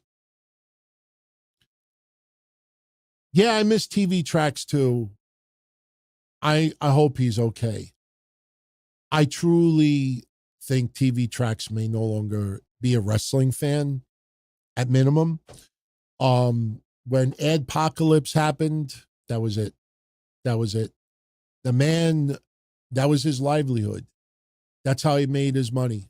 And when YouTube took all that money away and left him with almost nothing, he left. And I knew he was leaving because of that. But, you know, I will always be in debt for what he did for us. He made a lot of money off this. Let's not beat around the bush. But when they did that Apocalypse, it started taking away big revenue from a lot of people. That ruined wrestling promotions. That ruined some good up-and-coming podcast out there. It ruined a lot of people. That's why I'm kind of glad I didn't get in through YouTube back then. Because imagine if we had put all our content just on YouTube and nowhere else. We would have been done. You know, I mean, we weren't making money at that time, but we would have had no chance of getting anything. And, you know, bills were piling up. Tristan is asking my thoughts on the Vince McMahon segment when he said the N-word to Cena in front of Booker T. It was unnecessary. I mean, I get why he said it as a naive, older white man saying it, thinking that he's like Hogan around his black friends, that he could just say that. It was stupid. It was unnecessary. It is what it is. That's it. I don't think about it anymore. Not JPEG total number of American Gladiators TV shows. There's been a lot of reincarnations. Has been, listen, didn't Casey Catanzaro come from that? Ivy Nile. I think she may have been involved with NBC or something. I know one of those two were. that is not easy stuff, man. You know what show I miss? I don't know if any of you remember it. I fucking loved it. Was it called MXC? Do you remember the one that was on Spike TV that was from like Japan? And it was like American Gladiators, but every person on the show was like 160-pound, like little skinny Japanese guy. And they would do all these, these challenges, and they would just like all get their asses kicked. I think it was called MXC. I fucking loved that show. I got so hooked on that show back then. And I'm sure there's probably reruns somewhere. Honestly, if I'm Roku TV, like the big news is NWA getting their TV deal, but TNA has been on Roku TV, 24-hour TNA channel for quite a while now. People probably don't even know. There's a pro wrestling 24-hour channel on Roku TV. But I put MXC on there. I put MXC as its own channel. I guarantee you people would tune in. McP says MXC is on Tubi. All right. Okay. I do check out Tubi once in a while. I've only used some trials recently, but they don't come out with trials all that often. But okay, MXC is on Tubi. Very, very cool, man. That was a fun show, man. Does anybody remember what was that reverse reality show? Joe Schmo. What is going on? Joe Schmo, man.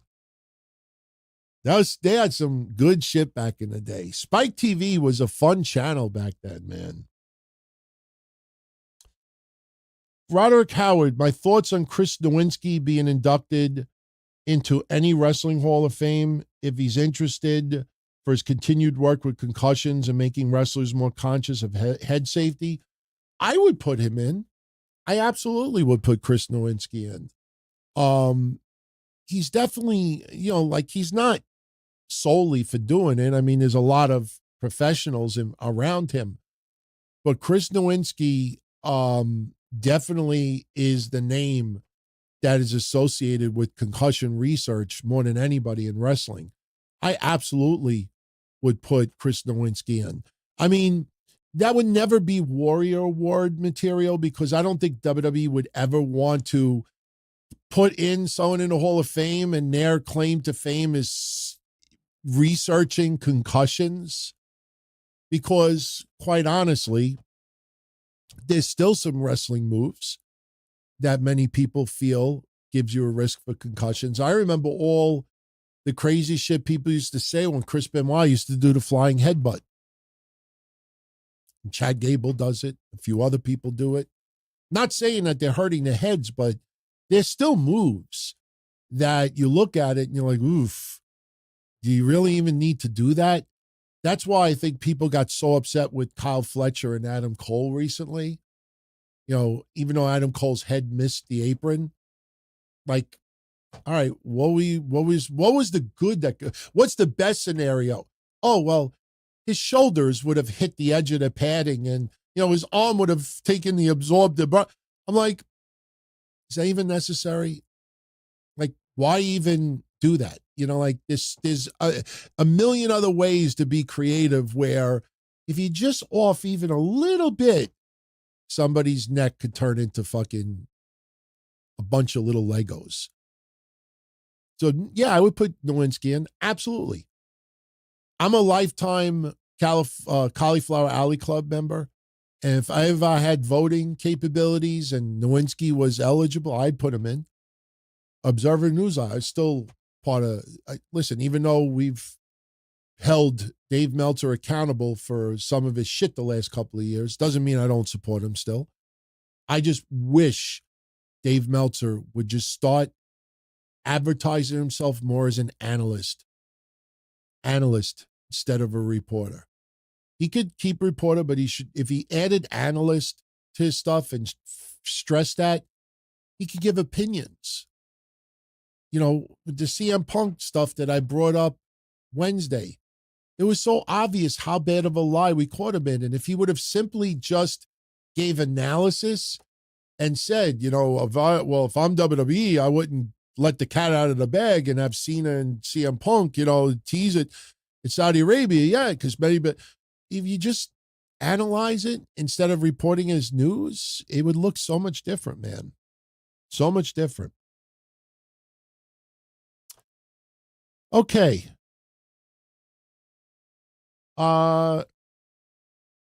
Besides the premiere of NXT on CW, Raw 30, and the Raw debut on Netflix, Avili would like to know why WWE wasn't able to use American Badass, but not on Raw Retro. He used it, and my favorite Limp Bizkit song that WWE used, Rollin' or Crack Addict. I like Rollin'.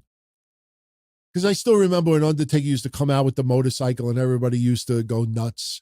I remember even the Limp Bizkit get on the screen when Undertaker would come out. Big Evil. It was fucking fun, man. It was great, and it was an extension of Undertaker's real character. As far as WWE not using American Badasses, everything is royalties. Everything is royalties. And WWE doesn't want to pay them. It's a bad example, but anybody that remembers this TV show will understand it's a perfect analogy. Does anybody remember the TV show WKRP in Cincinnati? Came out around 1980, give or take a year. One of my favorite TV shows growing up. I have every episode. In fact, any of you that really supported Kev has told this story many times over the years. They came out with the box set of every episode. Me, I have a bootleg version. I have the box set also, but I have a bootleg version. And I surprised Kev a couple of years ago with the bootleg version. And he had the DVD set also. And he said to me, he goes, I fucking love the bootleg version more. What happened was when WKRP in Cincinnati came out on television, I think it was CBS, they played a lot of real music on their show. A lot of real music. Great shit. Metal, R&B, whatever it was. And what happened was when it went into syndication, all those music outlets, those performers got paid royalties. So when they did the DVD, when they were coming out with the DVD release, they didn't want to pay royalties to all of the musicians and bands and the record labels, more the record labels. So what they did was they dubbed over about 95% of the music. So instead of hearing Led Zeppelin, you would hear some generic shit. Instead of hearing fucking Kool and the Gang, you would hear some generic R&B music. And the DVD set has no original music on it. So the bootleg version I got was on a website called iOffer that used to be around. iOffer had every bootleg you could possibly imagine. I have somewhere, I can't take it out now, but I have an album. I promise you next week I'll show it to you. I have an album this thick, this big, and this thick. It is every ECW TV show and every ECW home video and every ECW pay-per-view that ever aired, the original ECW, but every TV show. And I got it on iOffer for about $100. And it's perfect. It's off TV and everything, but it's hundreds of DVDs. It was bootlegged. If you got the WWE version, if you ever watched ECW on the WWE network, you want to hit yourself over the head with a sledgehammer. Listen to New Jack's music. You don't hear NWA. I don't know what the fuck they're playing. Even WCW. Listen to some of the music. Jericho's old WCW song was one of my favorites of all time. That knockoff of that rock song, that grunge song. Jericho's WCW song is one of my favorite. It's in my top 10 favorite themes of all time. And now when you watch Jericho and WCW on the WWE Network, he comes out to Walls of Jericho. So my point is, when WKRP in Cincinnati came out on a DVD set, they didn't want to pay royalties, so all the music was dubbed over. The only way you would get in the originals is if you got a hands-on original recordings from television. And that's what I got, the bootlegs. So when you see American Badass, or you see this, you see that, they want to, they're fine paying Ozzy Osbourne. Black Sabbath, no problem. No problem. Wait later this year when we get back to NXT and they start doing war games again. You'll hear Black Sabbath once again. I mean, they could pay royalties whenever they want. They just choose not to. So when you hear sometimes a song being used and you hear sometimes not, it's because of that. You just don't want to pay royalties. All right. I want to spread this around a little bit. T. Smitty, am I crazy for thinking TKO should bring back house shows? Maybe 1 month on, 1 month off. One of my thoughts on it. And thank you. You noticed the hat. The dog father is in the house. The dog father. The problem right now, they will have house shows. When they get to the holidays, later in the year, they'll have house shows. Right now, what they're doing is every time they don't do a house show, they save on airfare. They save on plane. They save on food. They save on all that travel. Now they do a premium live event. They go back to Paris. They go to Germany. They go here. They go there. They go there. So they make up for it. And, unfortunately right now, because of so much touring, I mean, look, they're going to be going to England again very, very soon. And next thing you know, you got 2 weeks over, spent that way. And then the next thing you know, it's the road to this, the road to that. SummerSlam's 2 nights. You got Evolution. You got Night of Champions. And next thing you know, you're into August, September. So now you start hitting your lull in September. Then you'll see, holiday tour, house shows, MSG. So, yeah, they will definitely do it. But right now they've figured out, okay, yeah, we'll go overseas. We'll do an extra show in France or in England. We'll go here because they can command an insane amount of money. They're there already. They're going to be there for a week or two. Yeah, let's throw a house show in there and they'll make crazy money off of it. Again, this is the UFC template. It'll never be chopped down that much because you got Raw, because you got SmackDown. Forget NXT. 26 Raws or 25 Raws a year. Usually one's the best of. 25 Raws, 25 SmackDowns. There's 50 right there. And you're not even including all the premium live events. So when you realize WWE's got to do 100 plus shows a year. UFC does what, 44, 50 the most? So yeah, they're going to chop it down, but house shows will never go away. They said it would be reduced by 75%.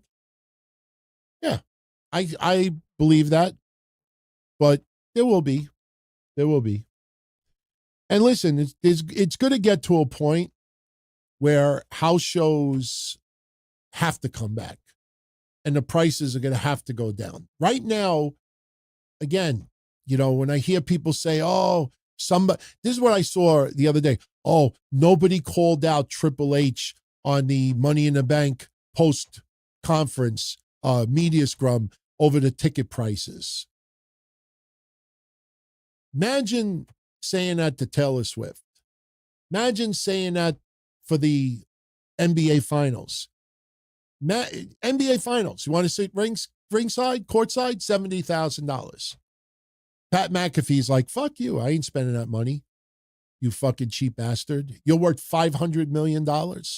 He just didn't want to give $70,000 because his ego was hurt that I have to pay for it. Fuck you, you prissy little fucking half a billionaire. Yes, I am jealous. But that's what it was. You see the prices people are paying. Yeah, WWE is in that demand right now. They're looking and they're seeing where are we in the most demand. And that's where they're going. So when you see people whining and crying online, WWE so expensive. Well, how do you get the prices down? When people stop paying those prices. That's what happens. I went to this is a true story. I went to Carvel today. Carvel ice cream. I went to Carvel today to buy a cake for my dad for Father's Day. And I was going to get a regular, ice cream cake and have them write Happy Father's Day on it. So I look over and I see a bunch of cakes, and the cake that I was going to buy was $65. Not even a big cake, $65. I look over to the right and I see Father's Day cakes. Oh, okay, cool. I look over, I see Happy Father's Day. I see a Superman thing. I see a little bottle of wine thing. I'm like, oh, these are great. I look at the prices and it said 50, and then it had a line in it and it said 35. So I said to the woman, I said, are these outdated? Why they reduced to 35? She says, well, because tomorrow Father's Day is gone and we already wrote Happy Father's Day on it, so we really can't sell them. So it's like, oh, okay. So I bought it, $35. Why? Because after today, those Father's Day cakes are no longer in demand. Up until today, those cakes were $55. When you get to the day and then you see that nobody's buying the cakes, okay, let me reduce it more and we'll get more people to buy them. I bought one.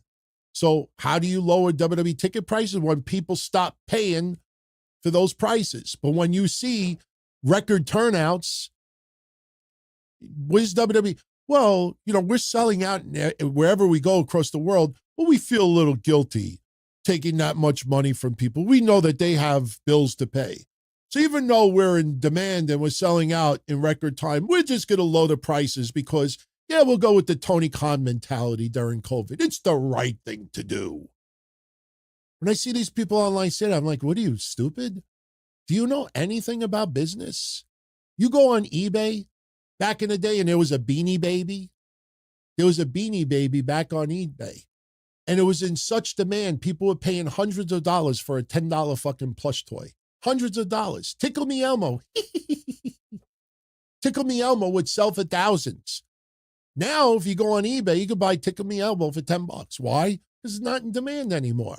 But back then, everybody had to have it for Christmas. The people call up the company, the fuck, man? Why are you selling Elmo for thousands of dollars? Because that's how much people are willing to pay for it. Imagine somebody saying that. I would have loved like Mike Johnson or Dave Meltzer to say that to Triple H in a media call. I think if Dave Meltzer or somebody said to Triple H, Paul, what's your thoughts on this excess complaining about the ticket prices being so expensive? What's your take? I think Triple H a little like, Dave, how come your newsletter is a lot cheaper than what it used to be? Well, maybe because people aren't buying it anymore, but when people were, you were charging a lot more money for it. See the pattern there? All right. Let's combine these. All right. I appreciate it, Billy. There's a lot of random stuff. Would Bret Hart be a great NWA world champion? Not now. Back then, he would have represented the NWA perfectly. Bret Hart, NWA, I could have seen it. Would have loved to have seen him and Bockwinkel go at it back in the day. If Michael Jordan didn't retire the first time on NBA, would the Bulls have won 8 straight championships? Well, we'll never know. I'm kind of glad that he retired. I enjoyed his work in the Chicago White Sox. He actually wasn't too bad. He came back and did great as well. But I don't think they would have won 8 straight championships. But they definitely would have won more. I think Michael Jordan needed that break. If Jay Briscoe didn't pass away, would the Briscoes go to AEW or WWE? I think they would have still went to AEW. Not everybody is set for the WWE workload, for the WWE style, for the WWE mindset. You know what the funny thing is? This coming history show, I'll give you a little reveal. You got a kick out of it. Will Ospreay. Will Ospreay says a lot of anti-WWE stuff lately, right? Gets a lot of press. This coming week is the anniversary of the feud that everybody forgot about. Will Ospreay and Seth Rollins going after each other big time. I don't remember how many years ago it was. It might have been 5 years ago. But before Will Ospreay had anything to do with AEW, he was ripping the WWE back then as well. And going after Seth Rollins too. And, you realize Will Ospreay was never going to WWE. Funny thing is, Seth Rollins stuck up for Ricochet as they were feuding. And I look at it now and I laugh. I'm like, yeah, Seth, I guess you didn't realize Ricochet was trying to find a way out also. Not everybody's cut out for the WWE machine. Not just physically, but mentally. So, I personally think the Briscoes, I think they would have loved to work WWE, but I just think at the end of the day, their style maybe would get over NXT to a certain degree, but I don't think it would have ever worked on a WWE mainstay. You would have had to have watered them down and take away so much of what they did that the Briscoes would not be the Briscoes, just being honest. That's why some of my favorites in the indie scene never went to WWE. And even the ones that I didn't like Loki, look what happened when he went to WWE. Caval. And they made him like a joke with the ladies. Caval. You knew that Loki would never make it in WWE. It just wasn't the right fit, So not everybody is meant to be there. With Hikuleo finally debuting, would he join Solo Sikoa or Jacob Fatu? I think he's got to be with Solo Sikoa.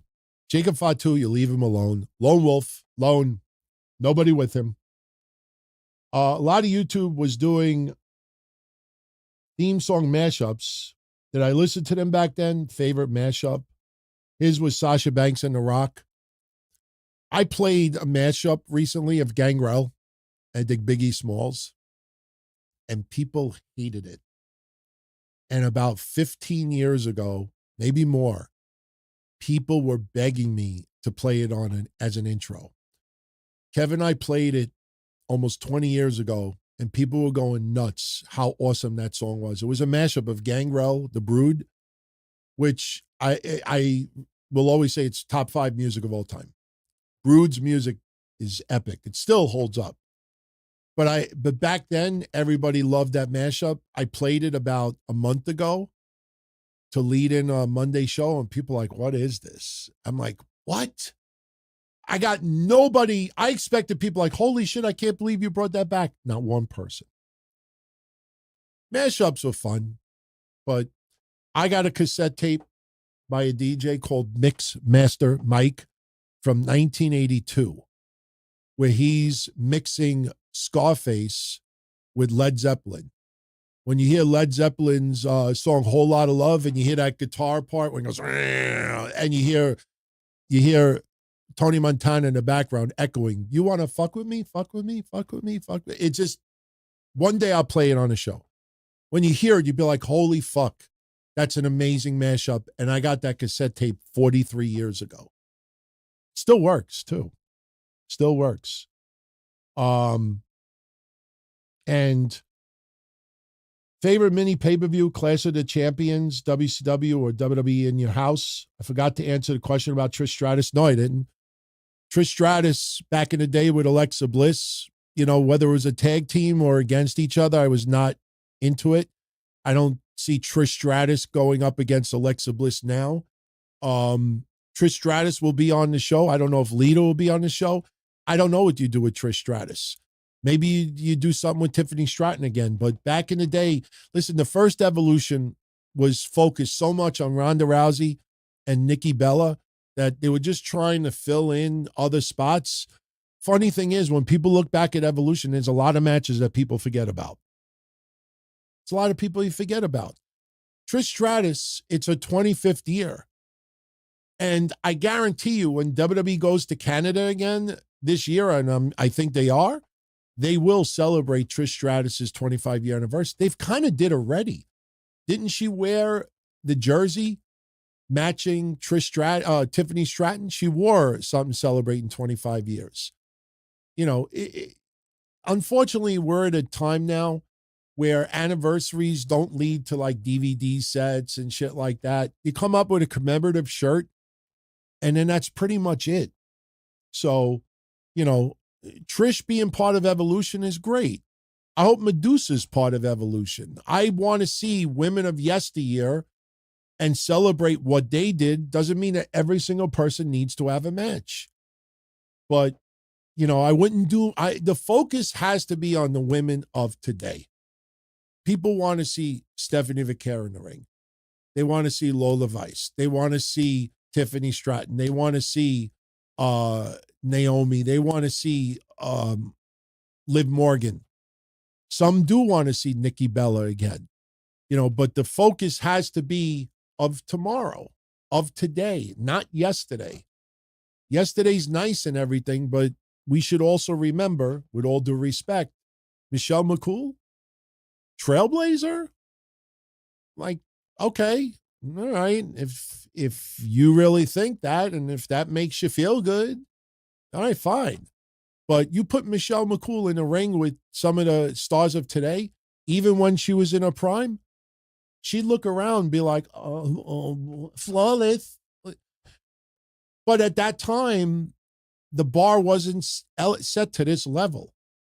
So Michelle McCool, it's just like 80s wrestling. I look back and I look at Rocky Johnson. Rocky Johnson was awesome. Loved Rocky Johnson. But if you really watch his matches closely, a good 2-3 minutes of it is him having someone in a headlock and a couple of drop kicks and a somersault, and that's it. Match is over. Couple of punches. You put him in the ring with somebody today, and he'll look around and be like, the fuck am I supposed to do now? Different era. We got to focus on the people of today. You compliment the people of yesterday. You acknowledge them. You celebrate them, but you cannot put them in that big spotlight. That's why, when you really think about it, Liv Morgan might end up being the best opponent for Nikki Bella. Because Liv Morgan can get animated. And she can even do this shimmy, shimmy. And she can do a ground game and compliment Nikki Bella.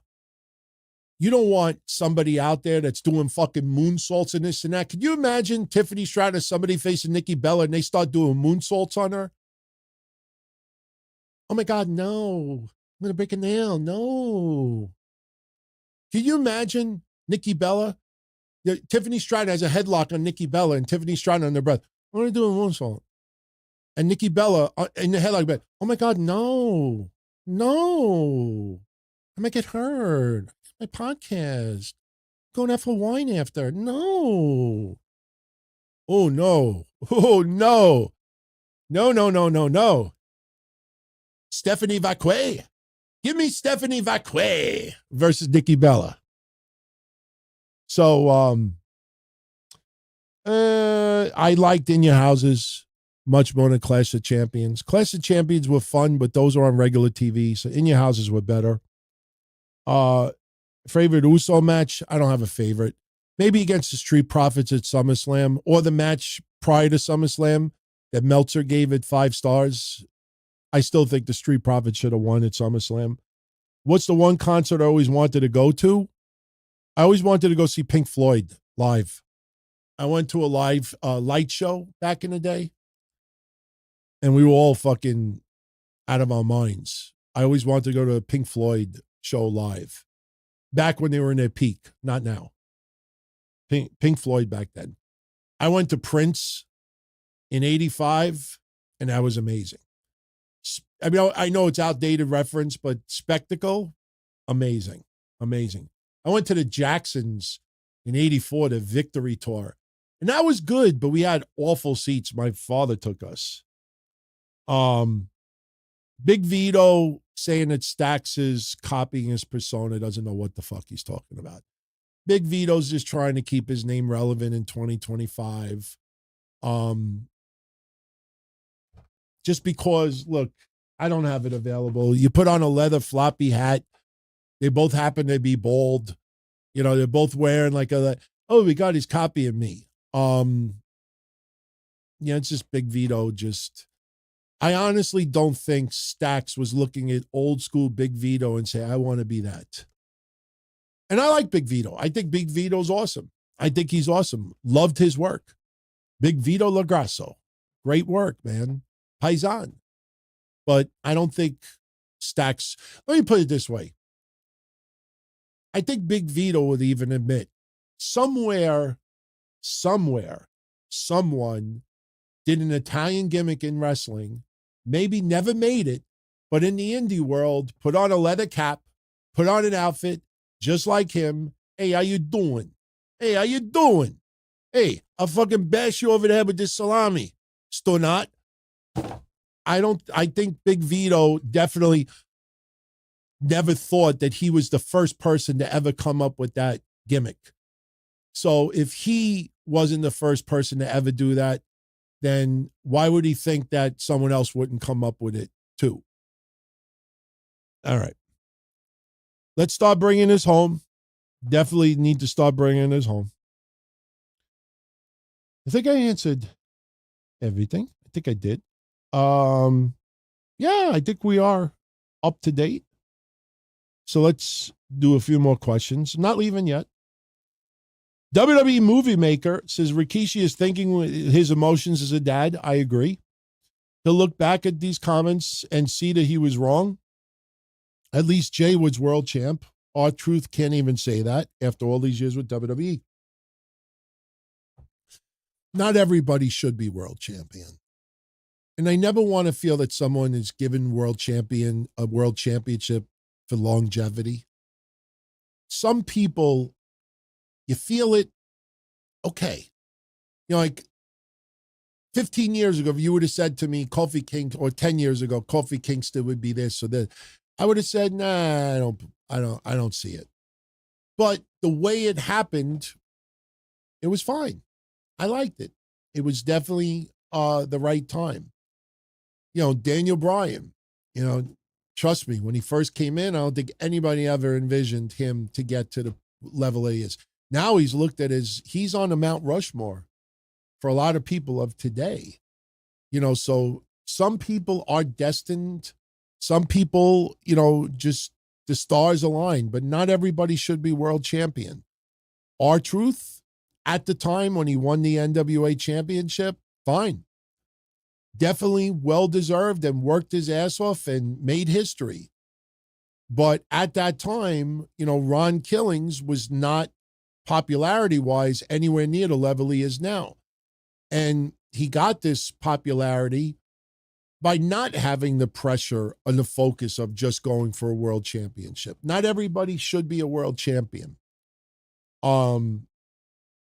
Jeff Hardy is a good example too. I don't think anybody ever thought Jeff Hardy would have gotten the world championship.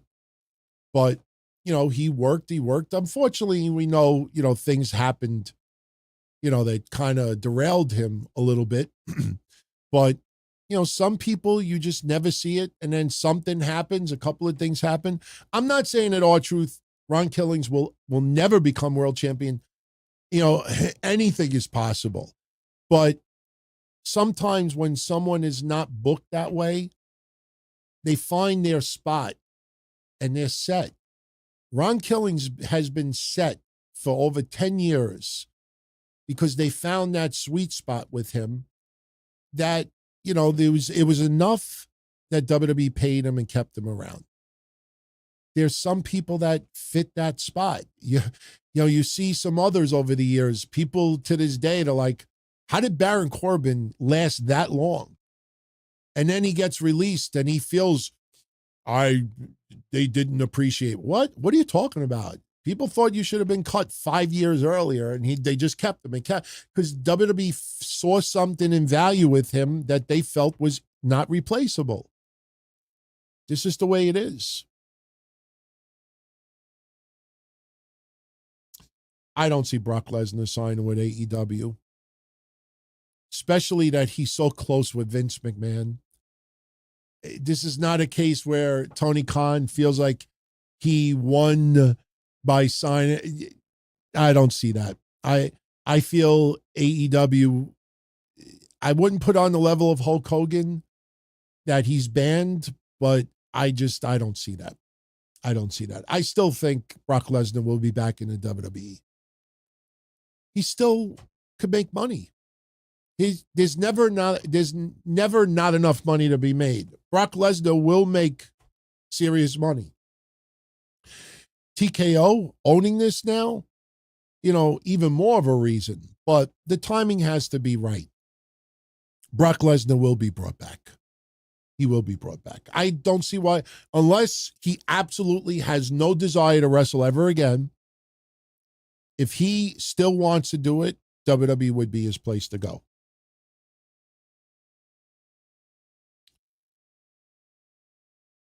All right, let's take 3 more and let's jet.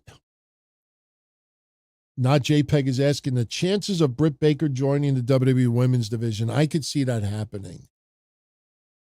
I don't know if I want to see it happen. It's nothing personal against her. I mean, I could see her come out, DMD. I could see WWE fans doing that. But it's like, okay, you bring her in. Is she going to leapfrog Rhea Ripley? No. Is she going to leapfrog Tiffany Stratton? No. Is she going to leapfrog Io Sky? Not right now. Like, you start looking at the women's division, you start saying, okay, if you put her on the main roster, where does she actually fit in? Now, because you have a women's intercontinental championship, yeah, now I could see that possibly happen. You have a United States championship on SmackDown, yeah, I could see that happening. She definitely could fit into a secondary championship. You could see her possibly even in NXT. So, yeah, I could see them bringing her in. Absolutely. Look at Mariah May. I still think they should have called her Mariah Monroe.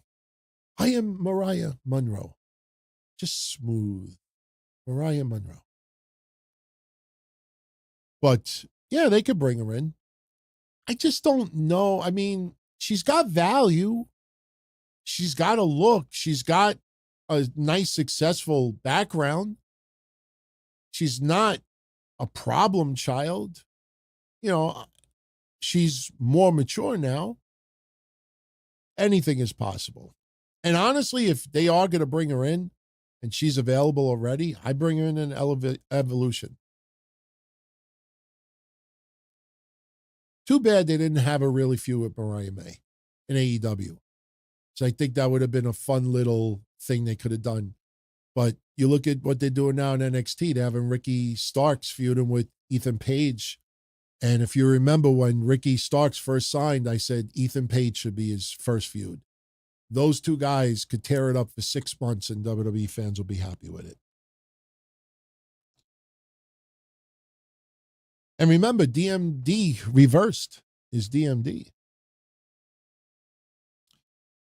I remember Lana. I remember when Lana came in, people were like, oh, Lana spelled backwards. Oh, okay. Don't see Tessa Blanchard signing with WWE anytime soon. She's going to need 2 to 3 years of wrestling on television before that could be a possibility. TNA fans are starting to accept the fact that Tessa Blanchard is back. So, there's too many, Tessa, we're coming for you. I mean, I still have it, I think, queued up in here somewhere. I think I still got it queued in my computer somewhere. There's too many fans that are still doing that. You give it another 2 years and that fades away and fans start, just really accepting it. I think then it's a possibility. I don't see it right now. Doesn't mean that she can't make one appearance in NXT. She could get some nuclear heat from it, but NXT fans would definitely troll the shit out of her. They would fucking troll the shit out of her. So, Benjamin is asking, why did WWE fire all those women if they weren't getting rid of the women's tag titles? Because they have so many women that they're ready to promote, and TKO realizes we could do more with less. You look at, there's times where WWE had 150 people on the roster. You look back, I mean, when they first inked the deal with Saudi Arabia, let me put it this way. When they first inked the deal with Saudi Arabia, they signed like 30 or 40 wrestlers. not all in one shot, but they signed a boatload of people. Then COVID hit. And then finances had to be changed. Then they released like 60 different wrestlers. And we're out of COVID, and they never got back to those numbers. They could do more with less. They're not going to have a shitload of excess people now just so they could pick and choose. No, they're going to.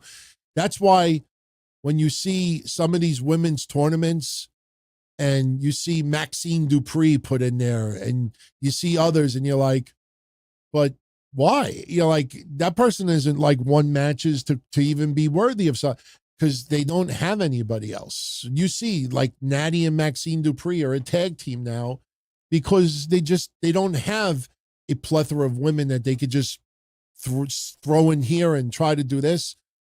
You know, and you see some of these tournaments, you realize there's almost nobody left out other than champions or somebody involved in a feud.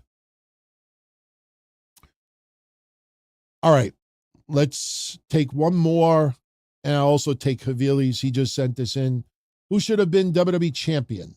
Jimmy Snuka, Peter Maivia, Umaga, Rikishi, or Aku? He knows all of them are good, but what was the heat between Mickie James and Victoria? You would have to watch their shoot interviews. I mean, there's been so much stuff over the years. It's been exaggerated. Mickie James has downplayed stuff. Victoria has downplayed stuff. I think at the end of the day, you know, they're both professionals. And Victoria probably be at Evolution. She signed a Legends deal. They just haven't figured out what to do with her. You know, they're both competitors and they're both fighting for spots back in the day. And, you know, shit gets heated. You know, I can't create friction when a lot of it was very, you know, disputed and enhanced online. I don't see any issues between the two. Out of the names that you gave me, Jimmy Snuka, maybe. I don't see any of them. Rikishi, none against him, should never have been World Wrestling Federation champion. Haku was never pushed to be World Heavyweight champion. Tag team champion, absolutely. World champion, no. This was the Hogan era. Peter Maivia, maybe in 75 or 76, if Bruno couldn't hold it and they needed somebody for a little while, maybe. Once you got to Billy Graham and Backlund, that was it until 83, 84. Then it was Hogan. So, and Snuka is in my top 3 favorites of all time. Terry Funk, Morocco, Snuka, Foley, whoever else. That's 4. Snuka's always been on my top list. It's a shame, the tragedy with Nancy Argentina, I think it was her name was. But even back in the day, I fantasized Snuka beating Backlund for the championship, but I don't think any of us really thought that he would. You know, 82, when they had the cage match, that's probably the pinnacle of we thought, holy shit, he could win it.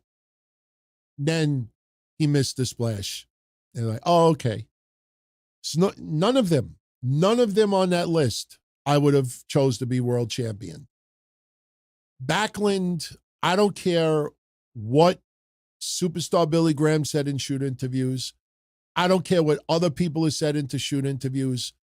Backlund from 78 to 83, fans were fine with him as champion. It started getting old once he started feuding with Mass Superstar, Sergeant Slaughter, and wrestlers like that. Because then it was just, you know, rinse and repeat, rinse and repeat, rinse and repeat. And it started feeling old. But you watch a Backlund match in 78, you watch, somebody just posted a clip of him versus Hogan. And that guy was over like you wouldn't believe. I went to the Garden a couple of times. You go watch that match against Stan Hansen in the cage. When Backlund starts exiting the cage, it gets so loud that even on TV, your ears will go deaf. The guy was massively over, but by 83, we started getting bored of him. And we felt, okay, it's time. And then ultimately, the Iron Sheik took it off of him. But for those 4 years, you know, nobody had a problem. Nobody had a problem. I mean, you look at the magazines at that time, you don't see any major calls for him losing the belt. There wasn't. In 78, he beat Graham. 79, he'd feud with like Hogan and Pat Patterson and Mr. Fuji and stuff like that. In 80, for a little while, he teamed up with Pedro Morales, won the tag titles at Shea Stadium. You know, he'd have matches against Stan Hansen and others. Then 81, he started, you know, they were doing like fantasy matches. They wanted to do one with him and Harley Race. And he was having, you know, but he wasn't the focal point. You had other people that were involved in some big feuds. Bruno was feuding with Larry Zbyszko. That was the talk of the town. You have Morocco feuding with Pedro Morales. Then he feuded with Snuka, which was epic. You had tag titles. So there was a lot of other elements. So Backlund was not always the focal point. But after a while, it got old. All right. I'm going to jet. I want to thank you all for a really fun night.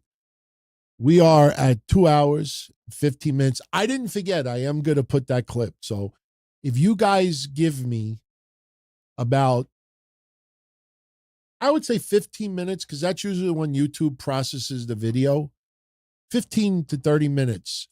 You go around the 40-minute mark. When you see me going like this, I'll have the link up for that Vern Gagne clip. Even if you never watched wrestling back then, even if you don't care about AWA, even if you don't know who Vern Gagne is, you want to watch this clip. He gets owned. It's amazing to hear how clear Larry Zbyszko is talking to Bob Backlund. I mean, you don't even need captions. You could hear it that clear. And just look. And you know what's beautiful about this? Not only will you see that, there's about 45 minutes of other footage that I recorded from television at that time. You'll see the clip that I was talking about with Buddy Roberts putting the figure 4 on this fucking bald loser from Channel 9 News, tore his knee up. You'll see the incident with Hulk Hogan putting the headlock in Richard Belzer. And you'll see Mr. T and Hogan in New York City. And the news people are asking, you know, fans like, you think wrestling is fake? And there's so much vintage stuff that if you never saw that clip before, the stuff I put up, you've never seen it anywhere else. And this is stuff that I put up exclusively. I recorded it myself back in the day. And to think that it's 40 years old. So I will have that up. As soon as I disconnect now, just give me 15, 20 minutes. As soon as the video's processed, I'll link it. And you know how you'll know it's linked? When you see the 8 p.m. of my title, gone. So you reload a few minutes from now. When you see 8 p.m. removed from the title of tonight's show, that'll be your cue. Go to the 40-minute mark, click on the link. I promise you, you'll thank me. And definitely post a comment in the chat, but it's worth it. If you ever want to see a wrestling promoter busted and not know what to say, this is top shelf. In fact, I bet you. In fact, I hope some of you do. Send the link to Jim Cornette. I guarantee you Jim Cornette will absolutely love to comment about Vern Gagne getting caught live on television. It's fucking great. It's that good. And I'm not clickbaiting you. It's that good. So, my friends, I'm out of here. I hope you could join me Monday night right after Raw. DTKCDiscord.com. DTKCDiscord.com. Tomorrow night we'll reveal finally the winners of Money in the Bank. I'll let everybody know, Patreon and YouTube channel members. So we'll announce the winners tomorrow. I fell a couple of days behind for various reasons, but we will make it official tomorrow. And we go from there. Another week. So much love. Catch you on the next one. Be well. As far back as I can remember, I always wanted to be a podcaster. For me to live any other way was nuts. To me, those goody-good people who worked shitty jobs for bum paychecks and took the subway to work every day and worried about their bills were dead. I mean, they were suckers. They had no balls. If I wanted something, I just took it. I ran everything. I paid the bills. I paid the host. I even paid the masked maniac. Everybody had their hands out. Everything was for the taking. We always called each other good fellas. You would always hear from somebody. You're gonna like Don Tony. He's all right. He's a good fella. He's one of us. But if you're part of my crew, nobody ever tells you they're gonna get rid of you. It doesn't happen that way. There weren't any arguments or curses like in the movies. See, your haters come with smiles. They come as your friends, the people who've claimed they care the most for your life. And now that's all over. And that's the best part. Today everything is different. There's lots of action. I don't have to wait around for everything like everyone else. Oh, I didn't get the vaccine? Fuck you, vaccine me. Oh, your delivery guy has COVID? Fuck you, feed me. Right after I moved here, I ordered egg noodles and ketchup, and I got spaghetti with meat sauce. I'm no longer an average nobody, while they get to live the rest of their lives like a bunch of schnooks.